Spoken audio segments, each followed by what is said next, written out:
not as cold. We're always hot. It's very, very a hot country. But this morning has been a rainy weekend, so I think the weather is a little cool and calm for us. Good morning to you. Welcome to Good Morning Ghana here on Metro TV. And it's by grace that we have gotten here. Some people are just trying to make me laugh in the studio, but I'll try as much as possible to keep my composure. So welcome once again, the 21st of June 2021. A lot going on, and of course that's why we always gather this morning or every morning to help discuss what's going on. Let's see if we can find solutions to the challenges of the country. And first of all, before we go into the discussion, as always, we'll give you the headlines of the newspapers. I start off with the Daily Graphic, and Daily Graphic says that inject action against terrorism. President charges ECOWAS re-elected chairman. Inject action into terrorism. President charges ECOWAS re-elected chairman. And then we also have okay, this is an advert, so I don't think I really need that. But Ghanaian Times newspaper, let's fight terrorism, piracy together. President appeals to ECOWAS leaders. And then we also have Accra police arrest 215 suspected criminals, impound 168 motorcycles in 4-day operation. Government commits procuring Sputnik V vaccines at $10.35 through official sources only, Health Minister. GIPC targets $3 billion FDI this year. GIPC targets $3 billion FDI. That's a foreign direct investment this year. Yofi Grants, my friend, this morning I want to say good morning to you. I haven't heard from you in a while. Let's hear from you. Daily Guide says Nana Bawumia Tour East. Nana Bawumia Tour East. I saw the flyer this morning. I was like, oh wow, nice tour. 215 suspected criminals arrested. Opuni cries to CJ. Runs to Supreme Court over judge. AFDB promises COVID vaccine support. AFDB promises COVID vaccine support. The New Crusading Guide. Prioritize business, not politics, for AFCFTA, that's after, to succeed McDan.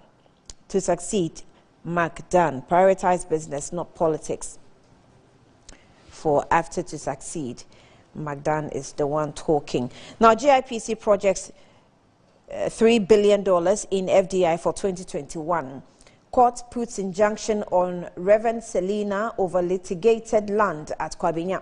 Emmanuel Owusu endorsed for Nsuom Adwejui MCE position.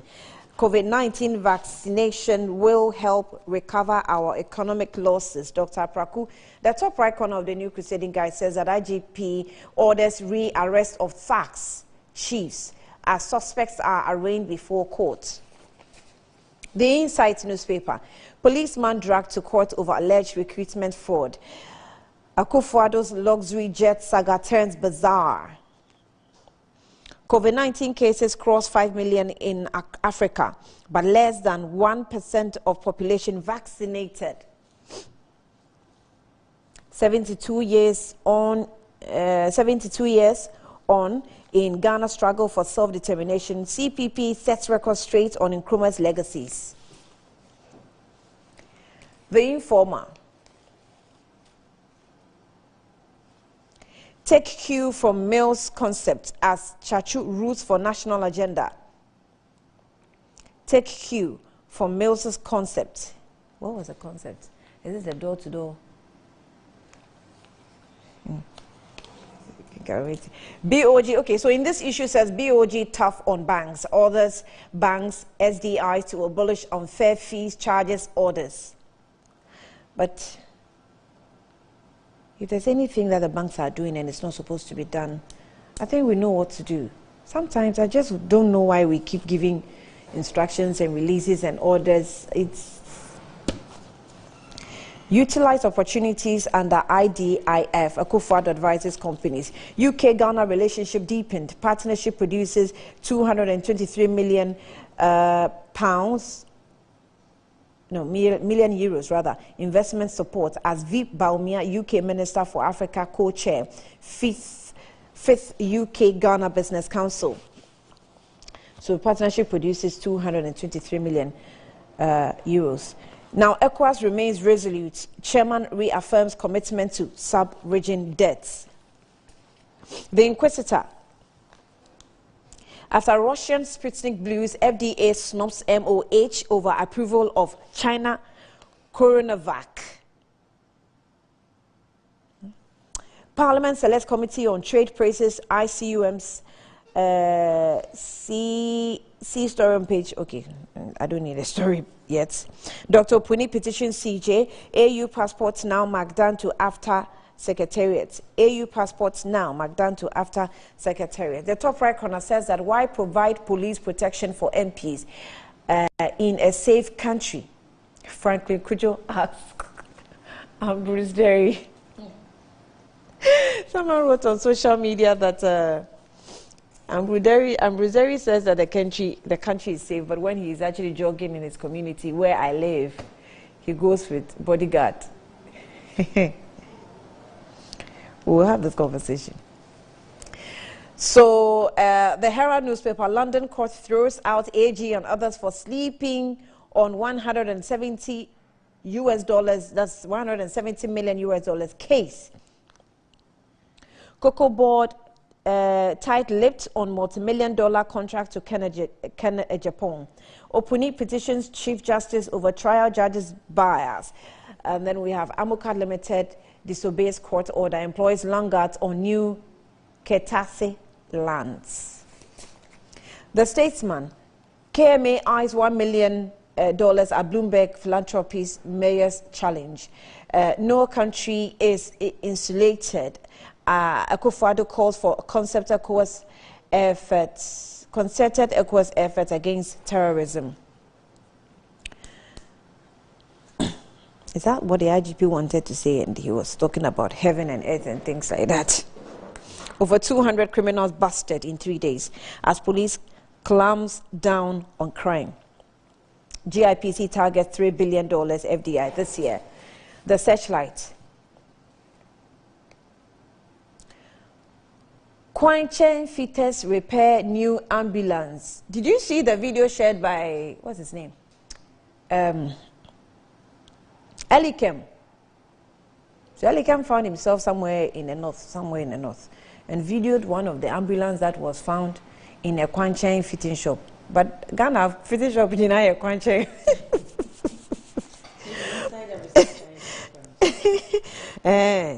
Okay. Minority press conference unnecessary. Anodon press says as billions of cedis flow to China and unemployed bedevils Ghana youth. Unemployment bedevils Ghana youth. Get counted next week. Ghana Statistical Service is also calling for that. The Publisher, Gender Minister decries rising sexual offences against girls. ADB appreciates customers in Ashanti region. Work on COVID-19 vaccine production. Akufo-Addo to Africa leaders. Ghana targets $3.5 billion in FDI for 2021. Magdan offers blueprints for after growth. The Custodian, let's produce our own COVID-19 vaccines. President to ECOWAS. Nana Baumia, storm northeast region tomorrow. West Africa records over 700 terrorists in 17 months. No country is free from terrorism. Akufo-Addo warns ECOWAS. GIPC targets $3 billion in FDI for 2021. Let's move to the Business and Financial Times. Fidelity Bank sets space for banking industry digitalization agenda. Records over 80% of total customer transactions via digital channels. 15 years without research vessel worries fisheries. 15 years without research vessel worries fisheries. Insurers may not honor claims arising from attacks on transit vehicles, and then ESLA proceeds drop by 14% in Q1. BOG abolishes 7 nuisance bank fees charges. In the feature, it says that the ECD will be the digital version of Ghana CD, but what does that really mean is a question. And still in the feature, do cocoa farmers and indigenous investors matter in COCOBO's investment strategy? It's COCOBO's strategy, what else? But the Economic Times says that BOG gets tough on banks, abolished unfair charges. Government looks for 21.9 billion Ghana cedis from domestic market. Bank of Ghana launches domestic gold purchasing program to boost reserves. And that's it for the headlines of the newspapers this morning. My name is Annie Eframpofo. You're welcome to Good Morning Ghana. I'll be back shortly.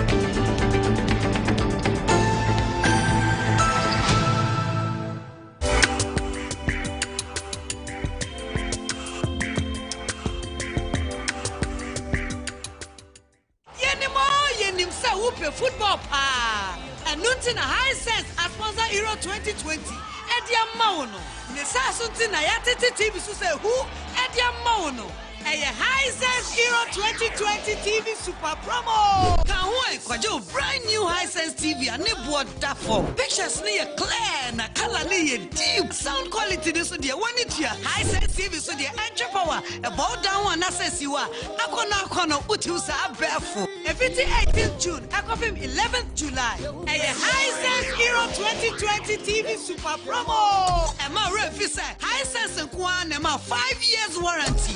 A high sense Euro 2020 TV super promo. Ekosuwa high sense showrooms at Ghana Fananina. What you dear Nansenya? High sense, everyday prices for everyday people. High sense, official sponsor at the Euro 2020.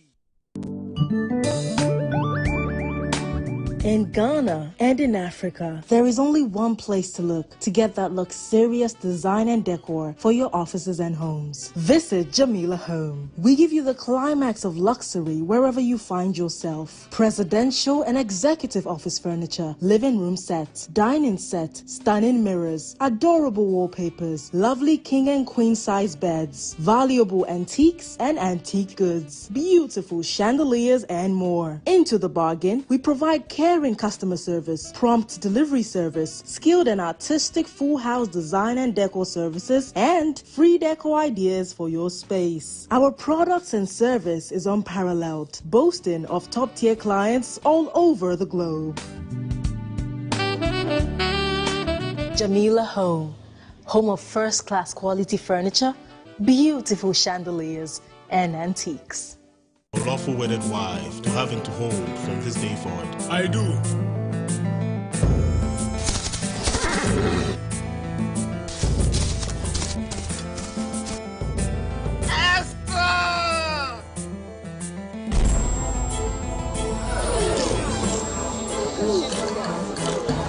Esther!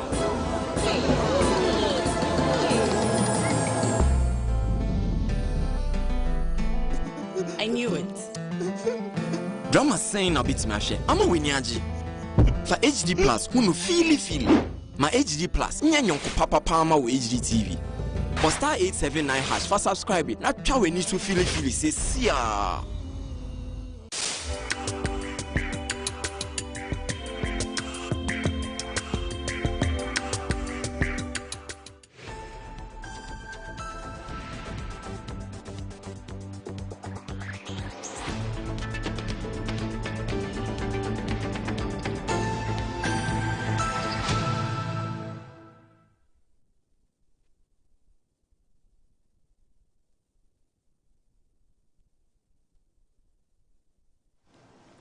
All right, you're welcome back to Good Morning Ghana. Now, this morning, I actually intend to pick some football concerns that I think we need to pay attention to. You know, apart from the mainstream issues of governance that we pay attention to, sometimes some of the issues come in, it's like we don't care, but it's part of us. And especially it being football, it is where we seem to maybe pour our frustrations at when we find ourselves in distress situations. So when we're stressed, we go to the stadium, we want to go and watch football. This is one of the things that bring us together and help us understand what really is going on in the entertainment world, and we use it to ease tempers and tension. So there was a what's it called? A game yesterday, and there was a game between Karela United and Midiama FA. That's Midiama. That's the FA Cup, and these teams, had their game played nicely, and I think at the end of the game, the Karina fans were beating Midiama officials, or I think Karina officials, whatever, because they lost the game. I mean the Midiama officials, because they lost the game. I think the midfielder. There are some pictures, if we're allowed, we'll actually put it up for you to see, but I don't want to put it up because it's bloody a little. So the point really is that we need to pay attention to, especially football. May 9th is, it's been years ago, but it's still very fresh on our minds. So if we have football games, in our regional, pitches, or on our regional pitches, and we cannot control ourselves, and we cannot control supporters, recently there was a match, I think, in Accra. Supporters would break into stadiums. I just don't understand why it keeps happening. I can't understand why it keeps happening. So we really need to pay attention. I intend to speak to a sports journalist when he's ready. He's on the line. We'll talk to him to understand exactly what our leaders are doing about the issue.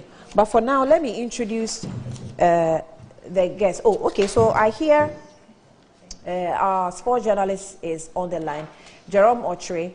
He's been one of the leading sports journalists, a friend of mine indeed. So, Jerome, thank you for joining us here on Good Morning Ghana. You're welcome. Thank you, and good morning. Thank you for the opportunity. Great smile you have there. That's a good morning for you. You look very good, like Good Morning Ghana. Anyway, so as a sports journalist, yesterday we picked up the information about Karina United game versus Midiama, and the scuffle that broke out with some of the players actually looking bloody. And I think that's the reason why I don't want to put it on TV. But what exactly happened? So it was an FA Cup round of 32 game. The FA Cup, we start playing from the prelims, and after the prelims, we have 64 teams across the country. So we had already played the 64, and this was the round of 32. And this was a game between Midiama and Karela. Karela were playing at home. Now, to put things in proper perspective, Midiama had written to the FA earlier in the week that some fans of Karela had threatened, or were threatening, that they were going to beat them when they come to Enyinasi, where the game was played. The FA, I'm told, put up some security measures, but given what happened eventually, we would want to question the effectiveness of those measures. Is it that the security was overpowered, or indeed the measures they put in place were not enough? So what happened was the players of Midiama and their officials were actually beaten.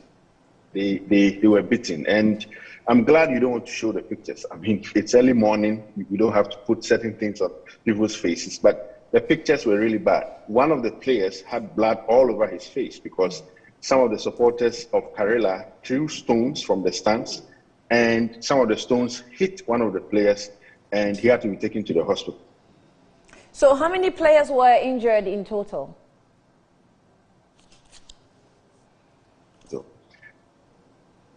Hello? Yes, can you hear me? Yeah, I just want to find out yeah, how many of the players were injured in total? Based on the pictures I have seen, it's only one. But we are told that some other players also got injured. Now, the problem some of us sports journalists, or I think the nation should be paying attention to, is the fact that this is about the 5th or 6th incident of violence in our game this season. And normally our season spans over 9 to 10 months. So if for about 7-8 months now, you have about 5 or 6 incidents of violence at our venues, in a year where we have marked 20 years of the stadium disaster, which took 127 fans away, then we need to ask serious questions. And the worry for some of us is that, yes, the FA reacted to it last banning the venue where the match was played, which is okay, going by the rules, and that's what they usually do. But the problem is that in all instances, once the fans are banned, once the venue is banned, that's the end of the matter. The club who were playing at home is likely to be banned, and after that, nothing happens. The questions some of us have been asking is that, why is it that in all instances of these cases of violence at our stadium, the fans or the people who commit these crimes are not arrested? The police do not arrest anyone. And I can give you several instances. Recently, Kotoko versus Mediama at Doma, officials of Kotoko, including board members and management members, were chased away from the VIP stand. And if you know how our venues are structured, the VIP is supposed to be quite safe. But if that place is not safe, to the extent that board members who have traveled from Kumasi and Accra will be chased out of the stadium, and no one was arrested, it gives the impression that you can go to the football stadium and do what you want. Again, in Accra recently, Accra Great Olympics versus Hatsoko, the fans crowded at the back, of the stadium and broke one of the gates and entered the stadium. The security were overpowered. We have to ask ourselves, how are we able to live with such a situation? And we have another match between Hearts of Oak and Kotoko coming up this weekend. So we should be expecting that something like this may happen, no? Well, we don't have to be prophets of doom, but looking at what is going on, where consistently police have not been able to get hold of the people who commit some of these things, the fear some of us have is that if care is not taken, yes, that game, there could be security breaches, and how are we going to handle it? And let's not forget, Hearts and Kotoko, their matches are different. The FA will tell you it's a Category A game because of what happens. They have the largest following. The teams are tied on 50 points. But here one of them is likely to win the competition based on what will happen on Sunday. And against the backdrop of the things that are going on security-wise, some of us are calling on the FA and the security apparatus to take a second look at violence at our venues, because we have not dealt with it the way we have to deal with it. So, in terms of categories of the matches we play, if the FA groups them under Category A, Category B, the such classes, it means that there should be, when the categories are playing, there are levels of the tensions as well, right?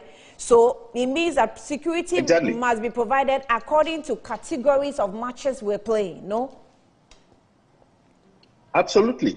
Security must be provided on the basis of the category of the game. And Sunday's game is a Category A game. I can say, based on experience, that the military are going to be there, the police are going to be there, but I'm saying that on the basis of what we have seen in the past, and in fact, in recent weeks, where, for instance, Brekum Chelsea versus Dwarfs, a coach was beaten, he was left in a wheelchair. How do we, and the point is not about a coach being beaten. That's unfortunate. But the point really is about arresting those who those who commit those crimes or those incidents. We don't punish them because there's no arrest all the time. And the fear is that as long as we continue leaving them off the hook, they get emboldened They feel that, look, they can go to the stadium and do what they want.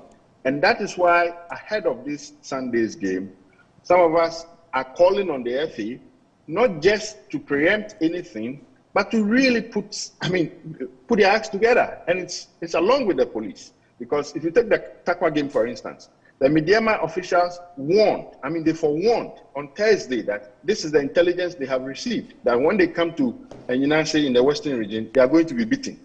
Indeed, the FA tried to lift the security measures, but I'm saying that if at the end of the day, those fans still carried out their threat of beating Midyama and they beat them, and no one, as we speak, have been arrested, we need to sit up.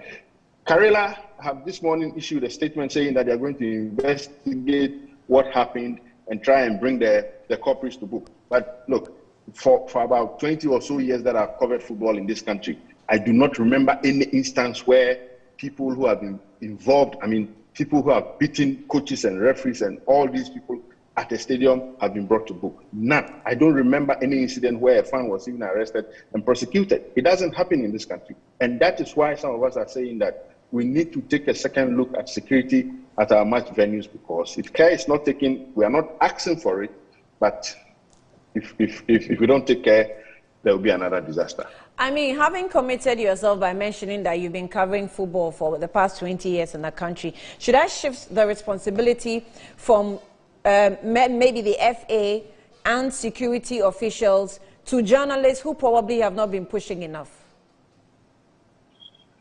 Well, what can we do? Recently, the FA chairman, the FA president himself said in a media interview that he's not the IGP.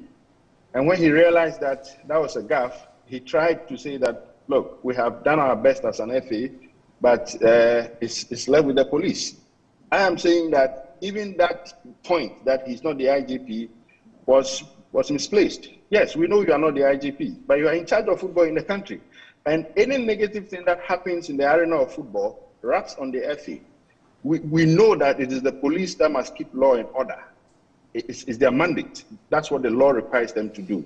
So if something is going wrong within the football arena, we have to come to the FA and also go to the police. I think to a large extent, journalists have done their work. We have been reporting and calling for the right things to be done. If at the end of the day, like I'm telling you, culprits are not arrested, what can the media do? Journalists cannot go and arrest fans. All we can do is to show pictures, is to tell the story, and demand that the right things are done. But if the right things are not done, I don't know what else we can do apart from these things. I'm actually equally at loss as what else we can do, because I'm also now going back into some days where I found myself at the stadium here in Accra Stadium, in Kumasi Sports Stadium, and the whole stadium structure is not regulated in any way, where you have head porters or sellers, traders selling drinks, water, and things like that, walking, within the seating arena where supporters are supposed to be, and they are selling. Yeah. So these items are bought by supporters, and sometimes you find that supporters who are not happy with results of matches drink their water, drinks, or whatever they want to, consume, finish it, fill the bottle with something they've, discharged from their bodies, and be throwing it onto pitches and hitting players with it, sometimes with stones. So I want to understand how the structure works at the stadium. With you who are sports journalists, how is it done? And how do you find yourselves in the midst of all this chaos when there's a match going on? I have to admit that based on experience, the security arrangements at our venues are not the best. Not the best in the sense that we always have the situation where the numbers at our games, even though fans really do not watch football in Ghana, the numbers at our games are not, adequate. I'm talking about security personnel detail at our venues. They are not adequate. And where, for instance, fans feel that the referee did not really handle the game well, in their opinion, they are able to invade the pitch, because for a game, you are likely to have 50 25 or 100 police officers. And look at it. If you have a crowd of, say, 2,000, and 10% of that invade the pitch, where you have, say, 25 or police officers, it's going to be difficult to deal with such a situation. So while I even appreciate the difficulty the security has, I'm saying that once we have decided to organize football, we can't give excuses. We know that fans are always going to get fanatical and sometimes they go irrational and all that, because football, as we know, is very passionate. It's a very emotional game. All we are saying is that because we want to play the game irrespective of the challenges we have with security, we have to make sure we are dealing with possible cases of security breaches. Otherwise, the game might be put off, because then if you cannot guarantee the safety of fans, the safety of referees, coaches, and players, like we saw in Takwa, where I'm told that there were even military men, regardless of that, there was still a problem. Then where are we going? What some of us are calling for is that we need to take a second look at security at our football pitches, because if fans can break a stadium gate and get into the stadium, you forget about the fact that they didn't pay. In these times of COVID and all that, they broke a gate and entered the stadium. I mean, if they are wielding cutlasses and stones and those things, they can just vent their spleen on anyone. Yeah. So we need to take a second look, in fact, a critical look at how a crowd is controlled or managed at some of our venues. Otherwise, like I said, we are not asking for doom. Nobody will wish that people lose their lives through football. But if you don't put preventive measures, you are likely to have those problems occurring. Is the executive of the new FA doing anything positive to change the narrative, I mean, by your observation as a journalist? I think it's fair to admit that they have put up some steps. I mean, you can't deny the fact that they want to deal with the problem. But seeking to deal with it or having the commitment to deal with it is different from actually seeing the work being done on the field of play. The problem I have with the FA is that they don't seem to be really getting to the police.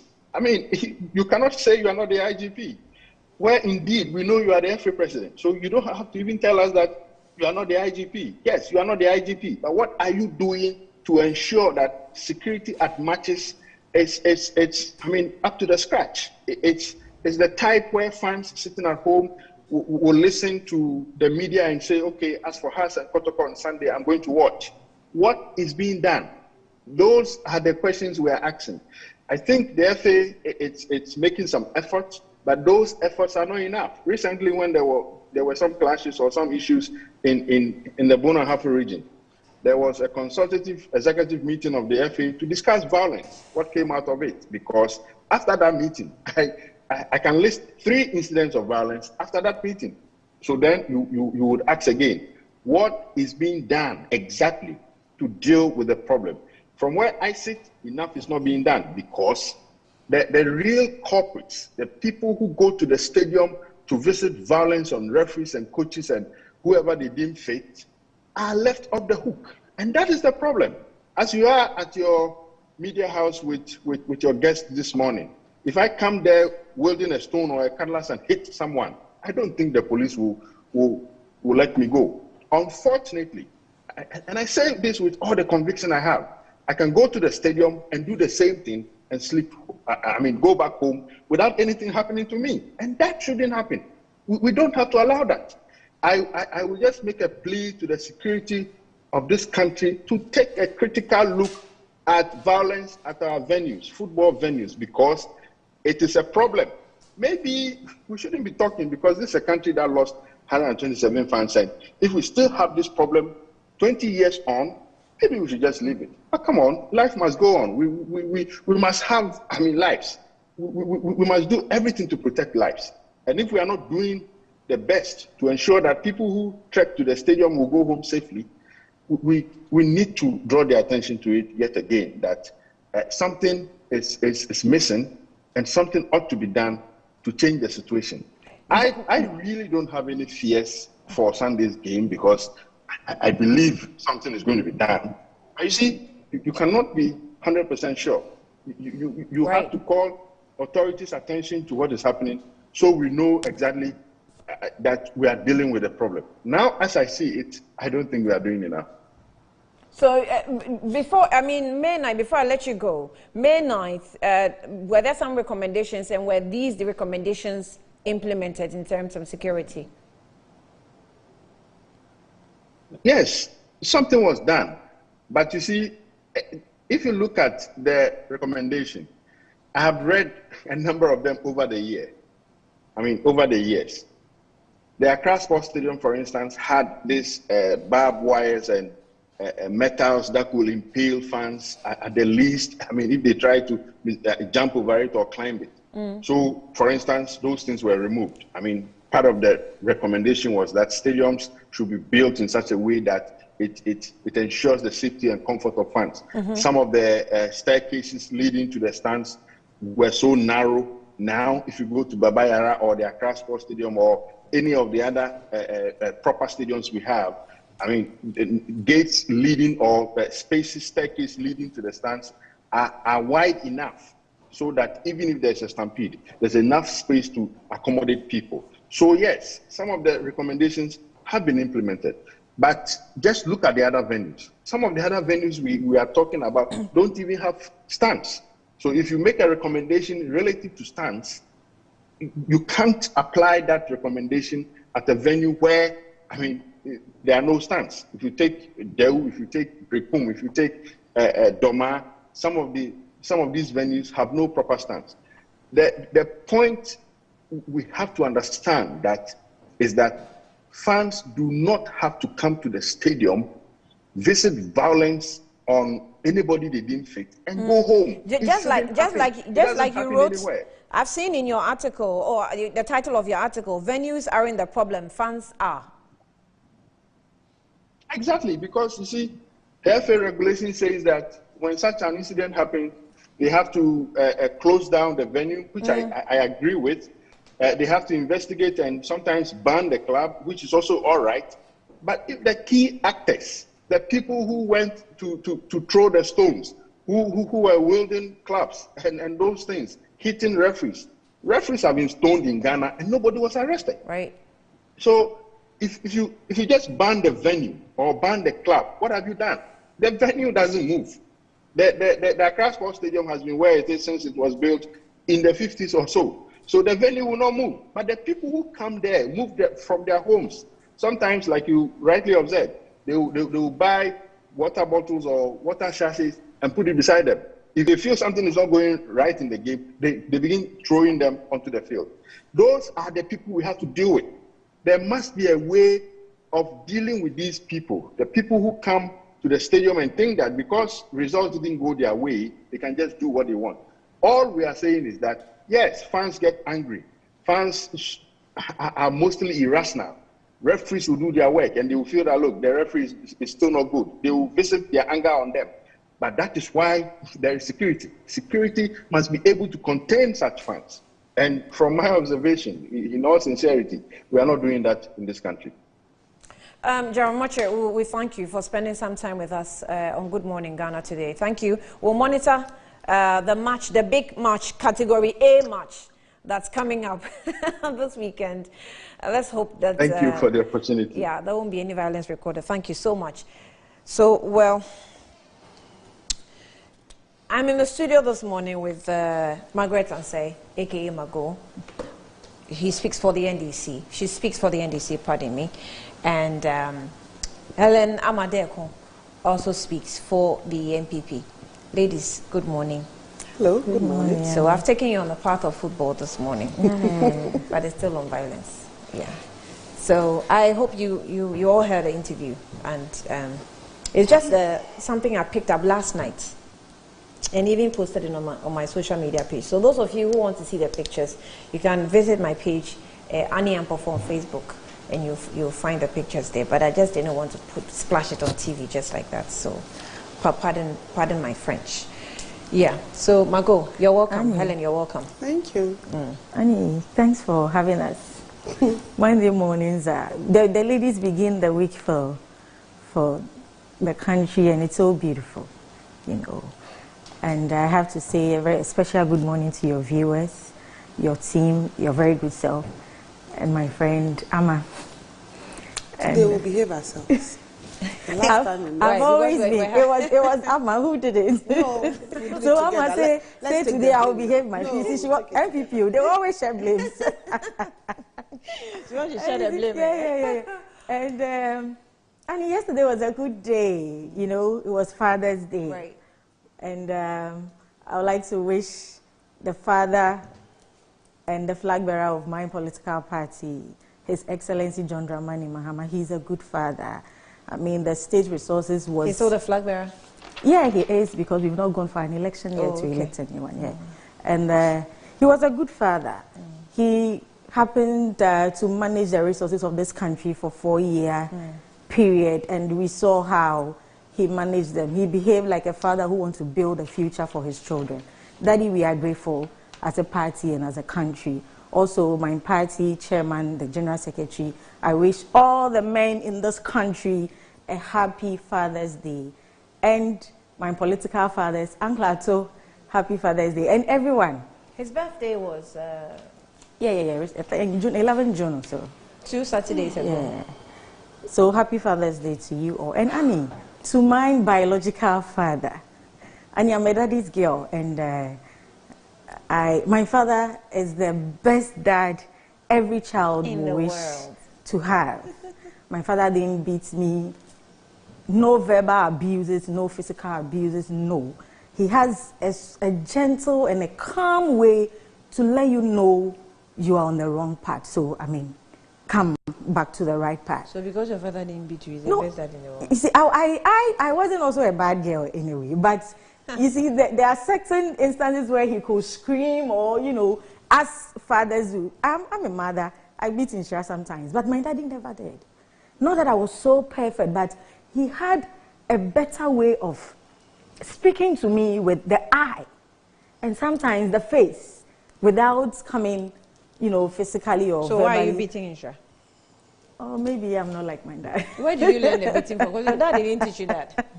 And then there's one thing that he did that it was so painful. But when I grew, I understood. And I want to come to the point that parents mean well for us. Maybe they couldn't communicate it. I once had an accident with a bicycle. And he wasn't even home. He just ordered that my bicycle should be seized. And I was so worried. Like, I just had an accident. Just one end. I did all I could. He didn't give me back the bicycle. I felt so sad. But when I grew up, Inshira wants to learn how to ride bicycle. She forced me virtually. I bought the bike, but Annie, I never allowed her to sit on the bike. So I realized I was scared that she's going to get hurt. So I then began to think, I said, oh, okay. So my daddy didn't want me to get hurt. It reminds me of when my grandmother didn't want me to wear trousers. And they buy trousers for me and she would take it and dash them. And I didn't understand, why are you doing that to me? You know, it was until I grew up. Even no matter what explanation she gave me, it wasn't making sense to me. They mean so well, and they mean so well. Just that maybe they didn't have a better way to communicate, or we didn't appreciate because of the gap. As of that time, but when we grew and became parents, we realized that our parents really suffered. No, they had a better way, except that, you know, when you're foolish, you don't understand wisdom. So, Annie, my dad is Mr. Daniel Wilberforce and say, Daddy, I love you and you are the best. Happy Father's Day to my dad. Yeah. We'll come to football. Amma.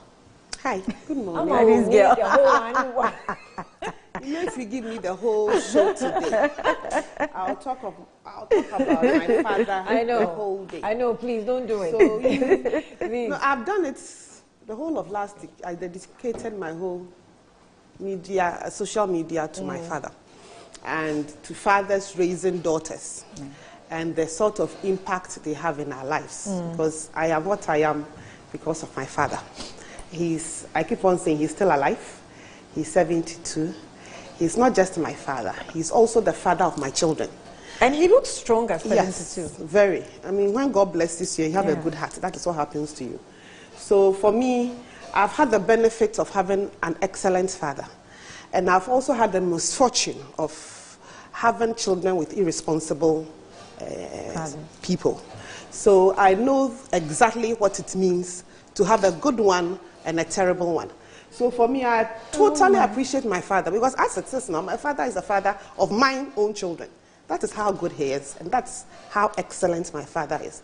So Daddy, thank you. Okay, you are. And yesterday I pledged to myself, and I pledged to my whole family and to all my friends that I will not talk about irresponsible fathers. We have to celebrate the good ones, like my father. Yeah.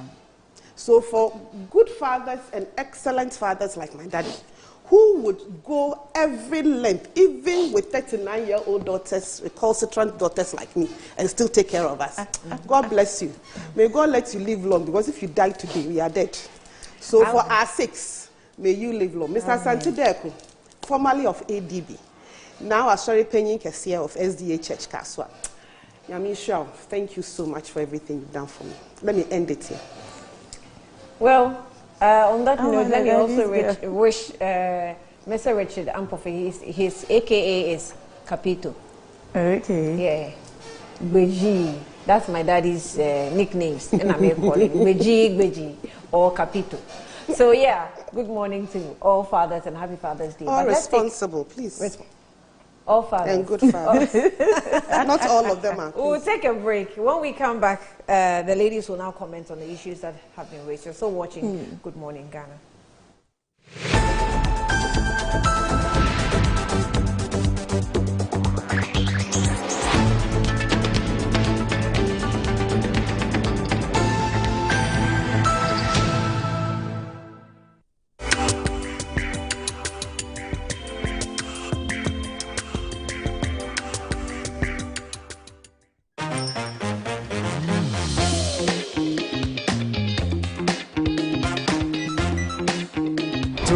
Safe First Charge System with 2-for-1 certification. 90Hz Superfluid display. 6.95-inch Full HD+.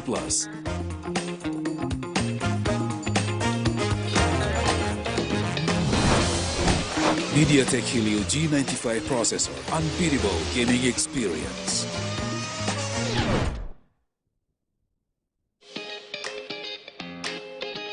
Infinix Note 10 Pro, faster and smoother.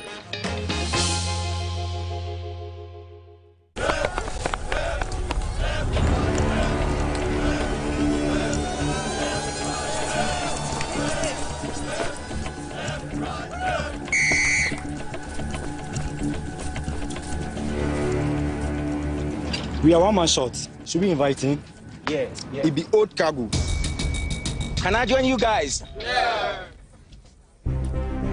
Always drink fresh, natural eggs, mineral water.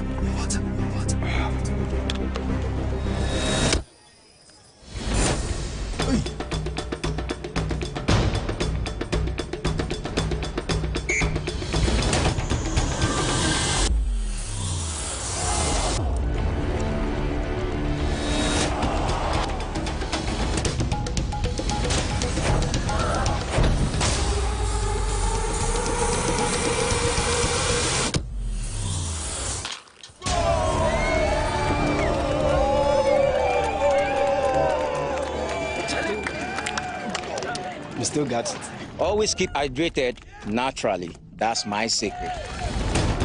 Manufactured with the primary aim of preserving nature's finest minerals necessary for a healthy mind and body. X Natural Mineral Water. Simply natural.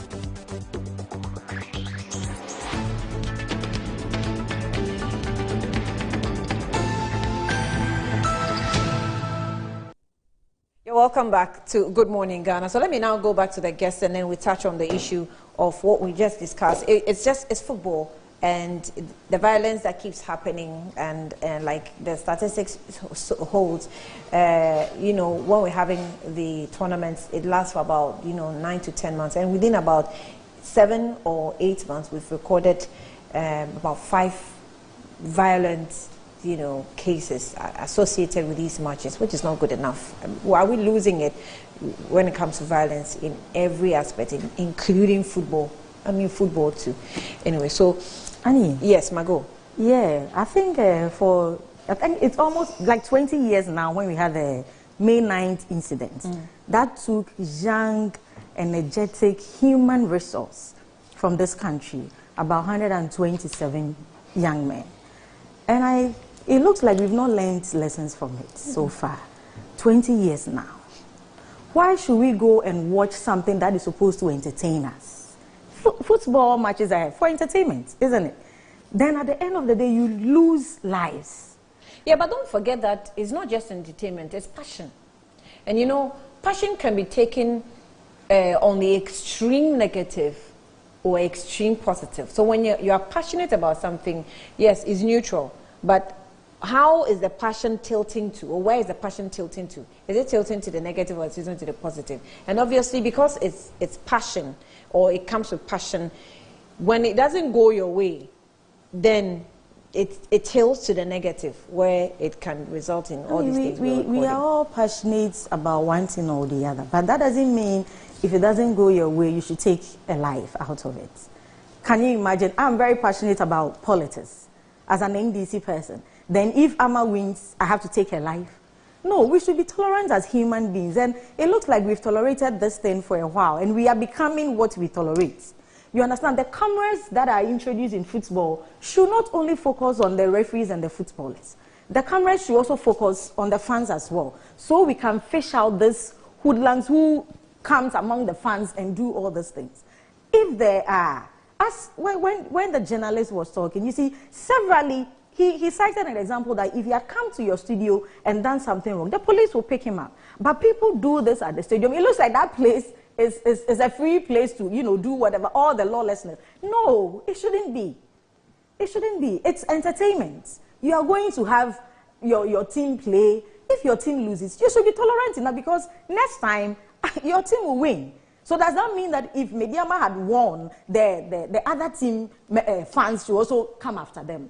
This doesn't make sense. And as a society, I don't think we should tolerate this. Those people should be sought after and, arrested immediately and dealt with. You cannot say, the journalist was like, the GFA president said he's not the IGP. Yeah, but I think they have to work hand in hand. I don't know how their matches are regulated and all that. There are a few times that I followed this gentleman, Jose Mourinho, but now I've lost interest. But for our local matches, I remember my mom used to be a Hearts fan that they call them chapters. Chapter 44, my mom was part of them. But honestly, I've lost interest in all that. But I don't know how the arrangement is. If the police or the security service will sit down with the GFA to manage this thing so that we will not lose human beings out of entertainment. It doesn't really make sense. Those people practicing this, if they've done it once, twice, and nothing is done to them, they will keep doing it. Every crime is crime, irrespective of where it is perpetrated. Unless they are trying to tell us that the football pitches are a free place. What offense did someone's son commit? Just by saying, I have passion for football, so I want to play football, and I'm playing with Mediama as a team, or I'm playing with Kotoko as a team. And definitely you should know that it's either a win or a lose or a draw. Are we not tolerant enough as human beings? And these people are living with us in society. So if you are so passionate about something and it goes the other way, you pick something and take a life. Something that you cannot give back because of football. And this seriously doesn't make sense, and we have to look at it. And the pictures I shared on my wall are head injuries, so not some hand or leg or something. And it's so painful. Head injuries. Wives cannot continue to lose husbands because your husband is passionate about football. And this is where we talk about, we have a lot of street children, a lot of irresponsible men giving birth, and there is few responsible ones who will go to the field and go and watch football and they will take their lives. Then it becomes a burden on the woman or the nation. I mean, this is highly unfair. It is highly appalling, and the security should take charge. There should be examples. Let us punish them properly, very ruthlessly. so that others will not even, because where did they get the weapons from? Oh, they carry it along. So the security again. You remember when Jerome was talking, he mentioned that the Karina fans threatened that when they come to their stadium, or because they were hosting the match, if they come there, they're going to beat them up. So what did the police do with that intelligence? Exactly, that FA and the security must pick and find. So without hints. And you see, when if threats came in, it means that there's a source. Yeah. Who is the one giving these threats? Where is this person? And we need to do all these follow-up at least to get to the bottom of where this threat is coming from. Because once we've recorded and we've reported, journalists have write news stories about them. It's easy to trace, or it's easy to track. Maybe because, and I could give an example. We were so complacent and underestimated. Yeah, maybe because imagine me, there's going to be a football match. I won't envisage that this thing is going to happen because I feel like this is just something that you are passionate about or is entertainment. Let me just go to the stadium and come back. So probably the security force did not take much, but where the intelligence came in, I think they should have done something. I mean, gone beyond the intelligence and tried to stop what was going to happen. I think we should, and Ghanaians should be tolerant. Please, this is entertainment. I mean, we shouldn't lose anybody out of this. And we've had the experience 20 years ago, the May 9 disaster. It's still with us. People lost their husbands, fathers, breadwinners. We lost them through football match. So I don't think as a country we should ever see this again, unless we are not learning from the past. Ellen, good morning. On several occasions I have tried to I don't know if it's called for or incite people to get interested in local football. Countless occasions, if you've monitored my page, sometimes I'm all about, okay, if there's Chelsea playing, there's so much fans. If there's Man U playing, there's so much. If the foreign, clubs. But in local football, we don't show so much interest. Maybe, I don't know if it's because we journalists don't talk about it much. I'm talking about it, why? Because there's violence. So I'm talking about it. But sports journalists, what are we doing? What attention are we paying to the local matches? At least to even make it attractive. And these are factors that just continuously bring down the value of our local football games. Good morning once again. I mean, when we started, we were doing Father's Day. So now we are really moving on to the real. Me, I told you once that I'm not a football fan. Yeah. I'm more for the athletics, for gymnastics, for swimming, because I think that those are also avenues where all of us can't be chasing one football, 22 people. I mean, I feel it is for me, and let me talk about me personally. But the world over, we have commercialized football. And certain countries are making so much money from football. Look at what's happening with is it the EPL, the English Premier League? I mean, they play football and the whole world goes silent. Right. Including, right now, my friends have started developing interest in the EPL. And look at the business aspects of it. The betting, the adverts, everything. So football now is money. And for a girl like me who likes money, anything that is business and will bring in money, we'll look at it. So as a country, there's nothing amiss if we decide to put in effort into our football. And in fact, I think football is the most lucrative sport for us because we put in so much money, right from the Black Stars all the way to the little clubs in quotes. But we are also refusing to do what will maintain our money and will give us more money. This is a typical example of it. Violence in football didn't start today. Before the May 9th disaster, it had been happening.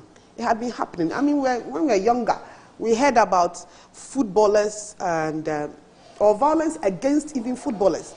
There was a whole nursery rhyme about this footballer who somebody killed him. He was supposed to go abroad. So it's always happened with us, whether it's because of the passion or how we feel about the game. And I think that is it. So people really get angry or over-passionate when their team loses. It's natural. Management of the anger. And that is what our sports authorities, and for now, I'll be on the FA and then the police service. They haven't managed it well. In a way, as much as I'll be on the police service, look at the times we are in. Look, the police are overstretched. They are dealing with so much. Dealing with armed robbery. They are dealing with COVID issues and COVID infractions, which we are all refusing to follow. And for those of you who are on my page asking why we are not in masks, we have humidifiers around. So, and we are all vaccinated. Yeah. I mean, people are really asking. So sometimes when we have that and there's a distance, we leave it. But for those who are actively, you know, the police have to be on our case. Organizing these football matches in this COVID era. Me, I have an issue. How many of the people going on to the sports stadium are vaccinated, even partially? How many of them? Do they even check for whether people have the vaccination cards? I think we should make a part of that if you want to come to the sports stadium, to show your card. But with the way people can enter and push down gates and enter, who is checking all these things? So for me, COVID is another thing. We are all forgetting that the third wave, we've been warned that a third wave might hit us. We should look at it. And the police, I feel, and with this armed robbery, everything going on, they are maxed out. But that does not mean that we should not, now that this is building up, we should make it a priority. Security at football matches, a priority. The gentleman you spoke to was saying that there is divided. They have category A matches and B matches. Depending on the clubs that are... Yes, we are not even getting much issues from the big clubs. After 20 years ago, I do not expect Kotoko and Hacks, their supporters, to go to any football stadium and misbehave. It is, I think that thing is still on them. So if you've noticed all their matches, they've been very... I haven't heard anything after May 9th from Kotoko and Hacks. No. Kotoko sometimes. Well, but with other teams. Clubs, yeah. But the two of them, unless you can, in recent memory, I haven't heard their supporters really at each other. Because, I mean, they bore the brunt of everything that happened on May 9th. The other smaller clubs that are coming up, I don't know what the club owners are saying to their supporters. We have to engage. The club owners have to engage with their supporters. Talk to them. I know they have chapters, they have whatever, small units that they should talk to them about these issues. And I think because the stadiums have an entry and an exit point, perhaps we should do an inspection of people before they enter the stadiums. You don't come in with stones. You shouldn't allow them to come in with anything. And then, punitive measures. One of the things I took from the gentleman who spoke was that nobody in this country has ever been jailed for misbehaving. Yeah, that's why How? we keep doing. So I'm asking you, the May 9th disaster, the people, nobody was jailed for what happened. Nobody has been sent to court for it. No, cameras are even in jail.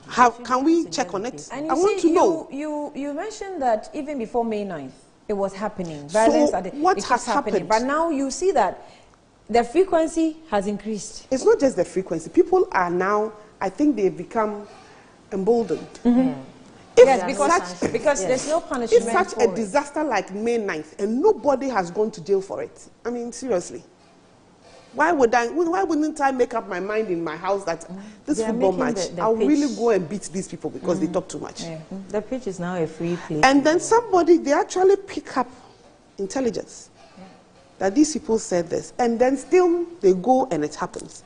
What happened with it? Stadiums we have. Our stadiums are not like maybe international standard stadiums. So even the small stadium, they can check. So I'm saying that because of the nature and the standard of stadiums we have, there is so much they have to do before they let people into the stadium.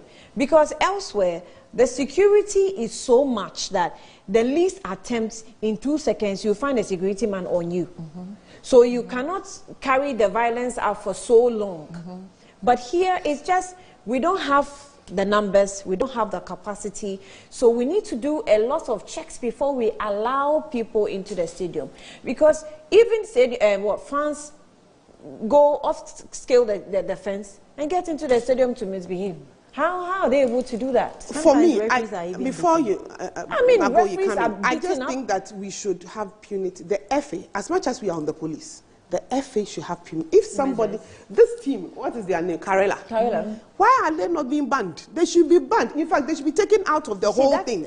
So that their players would, whether it is they will not play again, or their fans they'll play the games indoors. What about that? We know there was a punishment, so that nobody comes in. As a fan, you will not be allowed to even come and watch any more games. Why can't we do that? Punitive measures, even by the FA, without even court actions, can take care of this. That's if you're a team and somebody comes to you to play and the person is hurt, you, that team, either your points are taken off, you are banned, you play indoors, or you are taken to you are out of the competition. That directly affects the fans because they don't have anywhere else to go. Perhaps the FA should also be looking at it. And then we should stop the typical Ghanaian attitude. Fama nyame. Me, Ellen, I am not Fama nyame girl. I don't believe in it. We have been Fama nyame for all our lives. And look at where it is ending us. We should not continue with the Fama nyame syndrome. Yes, nyame is there. God is there. But God helps those who help themselves. As it sits now, God will never do for us what he has given us a head and a brain to do. So that Fama nyame syndrome, we should stop it. People should go to jail for misbehaving. Somebody's son, it is his job, it is his work to play football. And he comes on to play football and then he comes home with injuries. And sometimes these players go and their teams do not even have money to take care of them. And they are bedridden and they are sick for life. These are all issues we should be dealing with. So that's Fama nyame syndrome. I think we should start addressing it. We should stop that. And by the time you realize the court case that the teams are begging, a chief will come and beg, some mother will come and beg, everybody is begging. Our character in this country, when somebody does something wrong, we'll all line up and go and beg. As we are begging, we are emboldening the rest. That's when I do something wrong, my chief will come and beg for me, the team captain or whoever will come and beg for me. I'll get somebody of authority to come and plead on my behalf. Therefore, we'll continue misbehaving. Until we stop that behavior, such nonsense will go on. How come that somebody is not in jail for this? How come? This is May 9th. Fama nyame. So let's continue Fama nyame. Well, I just decided to highlight this issue so that our FA would sit up. Jam earlier on was mentioning that they are trying to do something. I mean, when he said they were trying to do something, I was a bit, okay, what are they doing? Because obviously sometimes when they say they are trying to do something, they're doing something small, and we want to recognize that, oh, they are doing something small, because actually on a normal day we do nothing about anything. So when someone makes an attempt, we start praising. Exactly, we're singing praises. But we don't want you to do something. We want you to do something drastic. Football, I mean, it's drastic. Honestly, I'm surprised that you just... I see it as a source of entertainment. Some of the club managers are trying so hard for these young men who have passion for football. And they're putting in money. Yes, they're putting in money. They're taking care of the boys. Because they get a place for them. It's a whole football academy. They build stadiums. They train them. They're doing so much that their parents cannot do for them. So it will be painful for us to let these young men out, go and play for your teams. And then people from elsewhere will just come and attack them for nothing. Why? Because they didn't win. Yeah. It's crazy. And no one goes in for it. It's just... The midfielder who scored is badly injured there. The medium midfielder. Yes. So we are talking about surgery. Yeah. We are talking about recovery time. So a career. You just cut a career short. You know, we're not talking about it. And I will bet you that a lot of... Even some sports... presenters I listened to this morning didn't even mention it.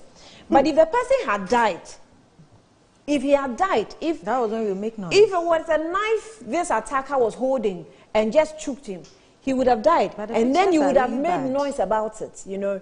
But this is where you have to start doing the conversation. So these pockets of violence will stop, because they would degenerate into something else very soon.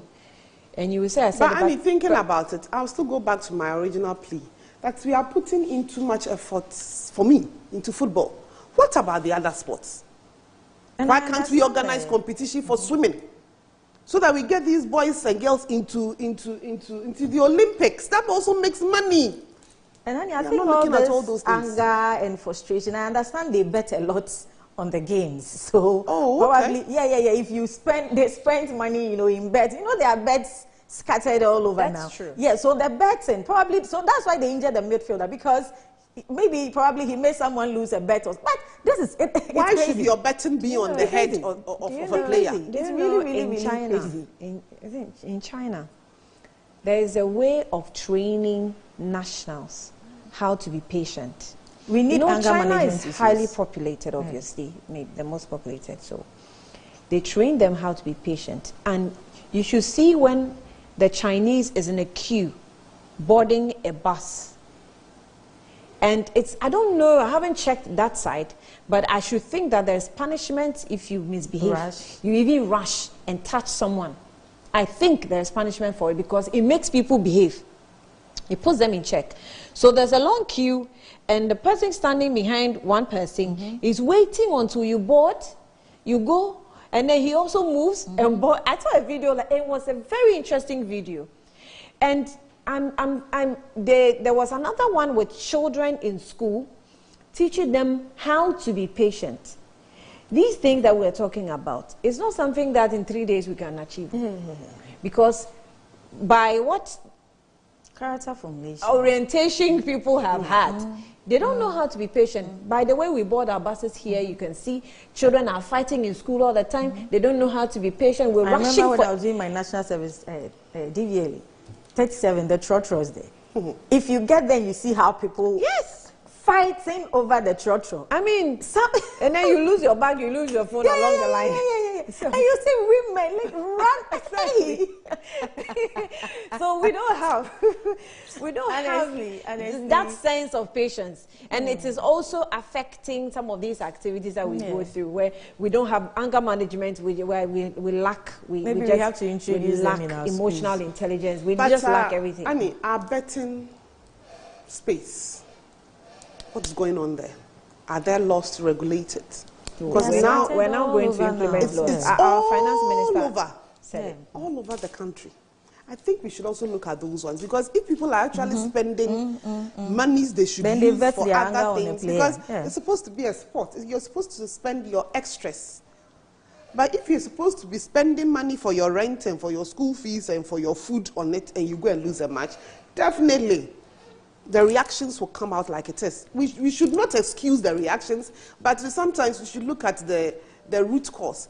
Are we even making any money as a country from these betting houses? What's going on? I really haven't taken, I haven't really looked into it, but perhaps we should, because it seems to be all over the place. Yeah, I mean, as in, we are going to tax them? We are going to tax them. Okay. And of course, that will be when you want to regulate. Then it needs to be regulated, so that if some of these games can be taken off those betting platforms, so that it becomes a normal game. So Prosper sent this one. He said that, Anyampo, for good morning, the Chinese have systems and nothing more. It is it's not anything anger management, my dear. Ashiko is the one, Prosper Ashiko is the one that sent that in. Well, that's why I said that I haven't checked. So if it's nothing, what's it called? Anger management. But they have the system. It's not, you see, when we say anger management, it's not like go and learn anger management. But the same Chinese, when they come to Ghana, some of them misbehave a lot. Before you institute the system, you teach them along the line. You orient the minds of the people. So it won't be specifically stated that this is anger management training that Chinese is going through. No. But the system that they take them through, or the training they take them through all that. How to be patient, and that's all about, you know, controlling yourself when you're in situations like that. I may agree with Prosper in a way that is about the system. Because Yeah. when this same Chinese, they come to, recently there was a Chinese man, I think a revenue collectors or something, they almost killed the revenue collector, a Chinese man. So it means that when they are in their country, probably because their system works. That video that was trending. Yeah. I didn't understand the video when I saw it. So because their system works, they behave. But when they come here, they feel like this is an all play, all thing. So probably it's the system, as Prosper is saying. It's the system. So Jerome is watching us, and he says that six police officers were charged in the May 9 disaster, and were all acquitted by courts after the trial. Acquitted by the courts after the trial. And he says that, I think this is what your guest was asking.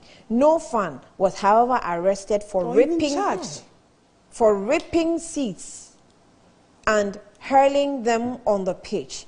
Just the police officers. All were discharged and acquitted. But, so what happens to the evidence that they would send to court and for everything? I mean, they went through a trial.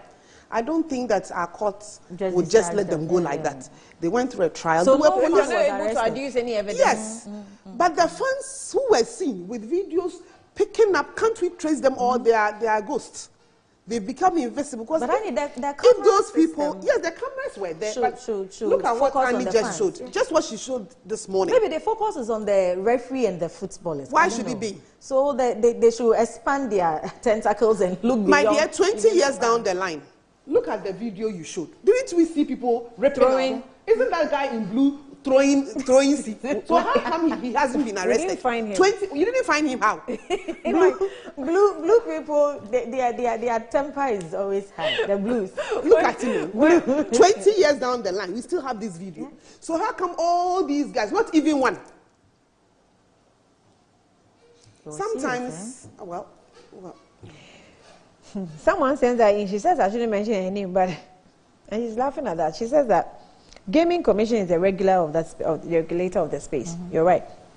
The Gaming Commission is the regulator of all this gaming. But we want to tax them. Or maybe they are doing it, but we don't know. That's why we are asking. Yeah. So if it's going on, please, typical things I say to our CEOs and our government agencies, let us know what's happening. Yeah. Well, right now, the Ministry of Information has started. Every Sunday, somebody from a sector comes. So they should line up and come and tell us what's happening with this game. Because we are getting even people who are not supposed to be betting. Children betting. You see them all the time. And they don't check. So who is checking? And if children start bets at this time, what will and be their he uses his school fees fees to go and bet, and he goes to the stadium and he loses the match. How is he going to report home? So he will vent his anger on the referee. Because the referee made him lose his bets. Can you imagine that? You're twisting my mind with what you're saying. The front page of the Daily Graphic: inject actions against terrorism. President charges ECOWAS. I have a video with Sheila Abaye Bachman, who speaks for Ghana Police Service, and we'll play the video soon. But let's read this one. So the president says that the time is up for West African nations to inject more vigor in the concerted effort to deal with the growing threats of terrorism and piracy in the region. President Nana Akufo-Addo, who made the call, intimated that none of the countries was insulated against the threats of terrorism. Quote, this concerted effort, which must be a major issue in the priority objective for the community, is the best way for us to address the security challenge.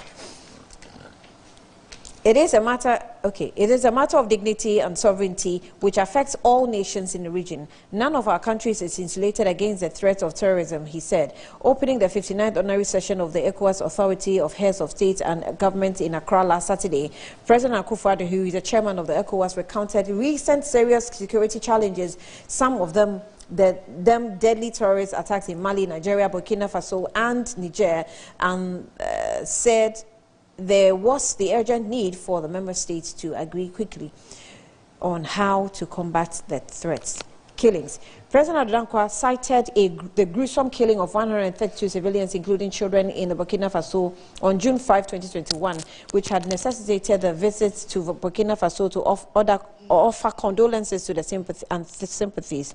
Those developments, he explained, should reinforce their collective commitment to pursue and implement with renewed vigor and the decision taken at the extraordinary session on terrorism on September 14, 2029. He added that a concerted effort, which must be a major issue and priority objective for the community, was the best way for ECOWAS to address their security challenges. In terms of piracy, now, while calling for urgent attention to the growing threats of maritime security in the region, President Adankwa Akufo-Addo indicated that acts of piracy and maritime destabilization were on the rise of the Gulf of Guinea, and that he noted was affecting trade in West Africa and increasing cost of imported products. Now, on the U.S. Security Council, President Akufo-Addo also commended all ECOWAS and African Union member states for supporting Ghana's successful candidature for the non-permanent seat on the United Nations Security Council for the years 2022-2023.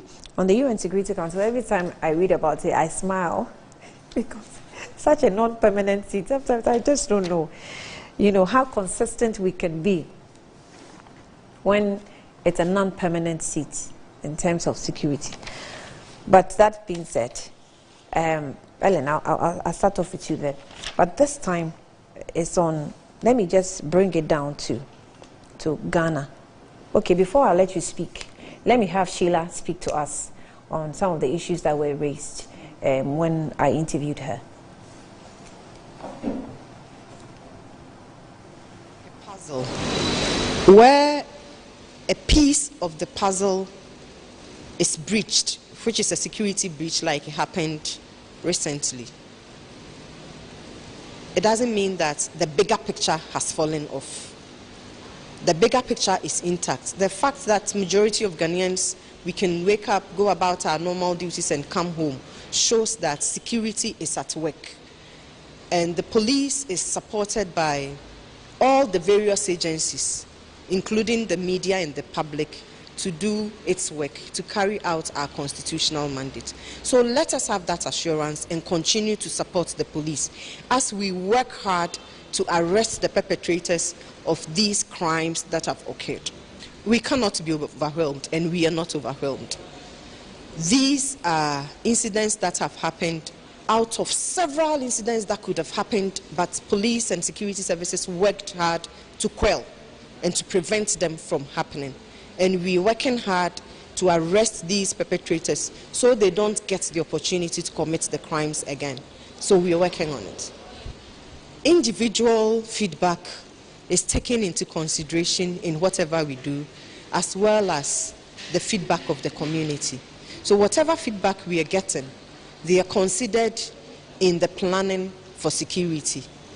And everything that is being done is something that has been planned. Of course, there are incidents that happen and you need to attend to them as they occur.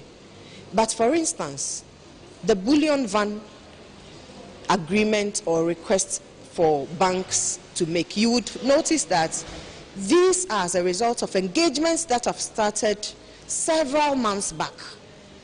It is because of this incident happening that it has come to the media space. So if we expect that every security action is dictated or told the public, that is not possible. It is like when you know your kids have to get, say, school fees or some kind of maintenance from you as a parent. The space to go is not the media space to go and announce that. So there are channels and agencies and institutions that reports are made to on daily basis, and we work together. The fact that every security action cannot be communicated to the public in the media space does not mean that security is not working. We are working day and night, every time, trying to keep this country safe, and that is why we are safe. When you look at the topography of crime happening in the sub-region, you would give thumbs up to your security apparatus in Ghana, and you will continue to support the security so that we can prevent incidents from occurring. And when they occur, we can arrest the perpetrators so they can face the consequence of the law. Internally, several communications go on, and they go on in several forms. One of them is this wireless message that is addressed to specific people, but it's now in the media space. When we put out information that is not meant for the public in the public space as it has happened, it causes undue fear and panic because it is targeted at specific people, and this is not the only communication to them. There are several other communications to them. So we should be rest assured as the public that everything that security officers have to do, police as one agency and several other agencies that help in that manner, we are doing to prevent crimes from happening. And in fact and indeed, several crimes are prevented from happening on a daily basis across the country. But like I said, when there is a breach, then we look at what occurred, what happened that there was that breach. So it's like a bigger picture, like a human being, and then you have a piece of hair falling off. It is still a concern because you would want to find a way of getting that hair back, and that is what we do to actually arrest people so they can face the consequence of the law.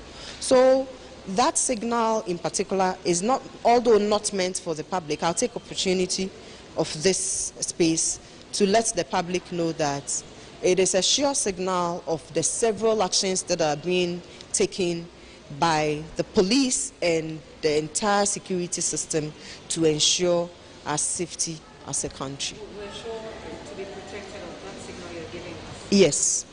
So we've had some interviews with security experts, including Brigadier General Nuno Mensah, who actually thinks that, first of all, the whole security installation has been infiltrated with partyful soldiers who have no experience in security, and that is affecting the work itself of all security installations, including the police. Are you going to agree to that? If not, what will you say?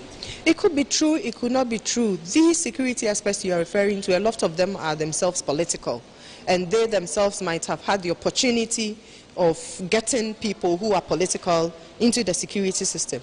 But one thing is that before you join the any security service, let's say policing for instance, you are an individual, a civilian, you may have had different colors. But once you enter, you are taken through some kind of training that makes you different from the person who was not trained. So you may have had a political coloration before coming into the service. We expect that the training you go through, both at training and in during the work, as work experience, should make you act professionally, because it's like religion. We all have our religious associations and we all have our religious denominations. But when you are working as a professional, there are certain principles you go by. And that is why we have disciplinary code, so that where you breach the professional conduct, you are also taken through that disciplinary code for you to toe the line. And if you cannot fall in line, then the same disciplinary procedure will give the opportunity for you to be taken out of the system. Right, so that is the Director of Public Affairs, DSP, Sheila Abeye-Bachman, speaking to us there. There was a part that she actually said, she was responding to the public criticizing the police that when it has to do with their own, their energy is double. and she said something that's quite intriguing. She said that when one police officer falls, you should be worried as a citizen, because we know the statistics of police to the public. Mm-hmm. So if we lose one man that's supposed to be protecting thousands of you, then you must be worried that you are naked. So they have to always act faster and swifter when they lose one of their own. That's why they appear as though when a police officer falls, they are acting all. So yeah. Well, let me try what is this Miss Bachman? Sheila Miss Bachman, Auntie Sheila said with what the president also said with the ECOWAS summit. I'm happy that our leaders West Africa are gradually understand that nobody cares about us.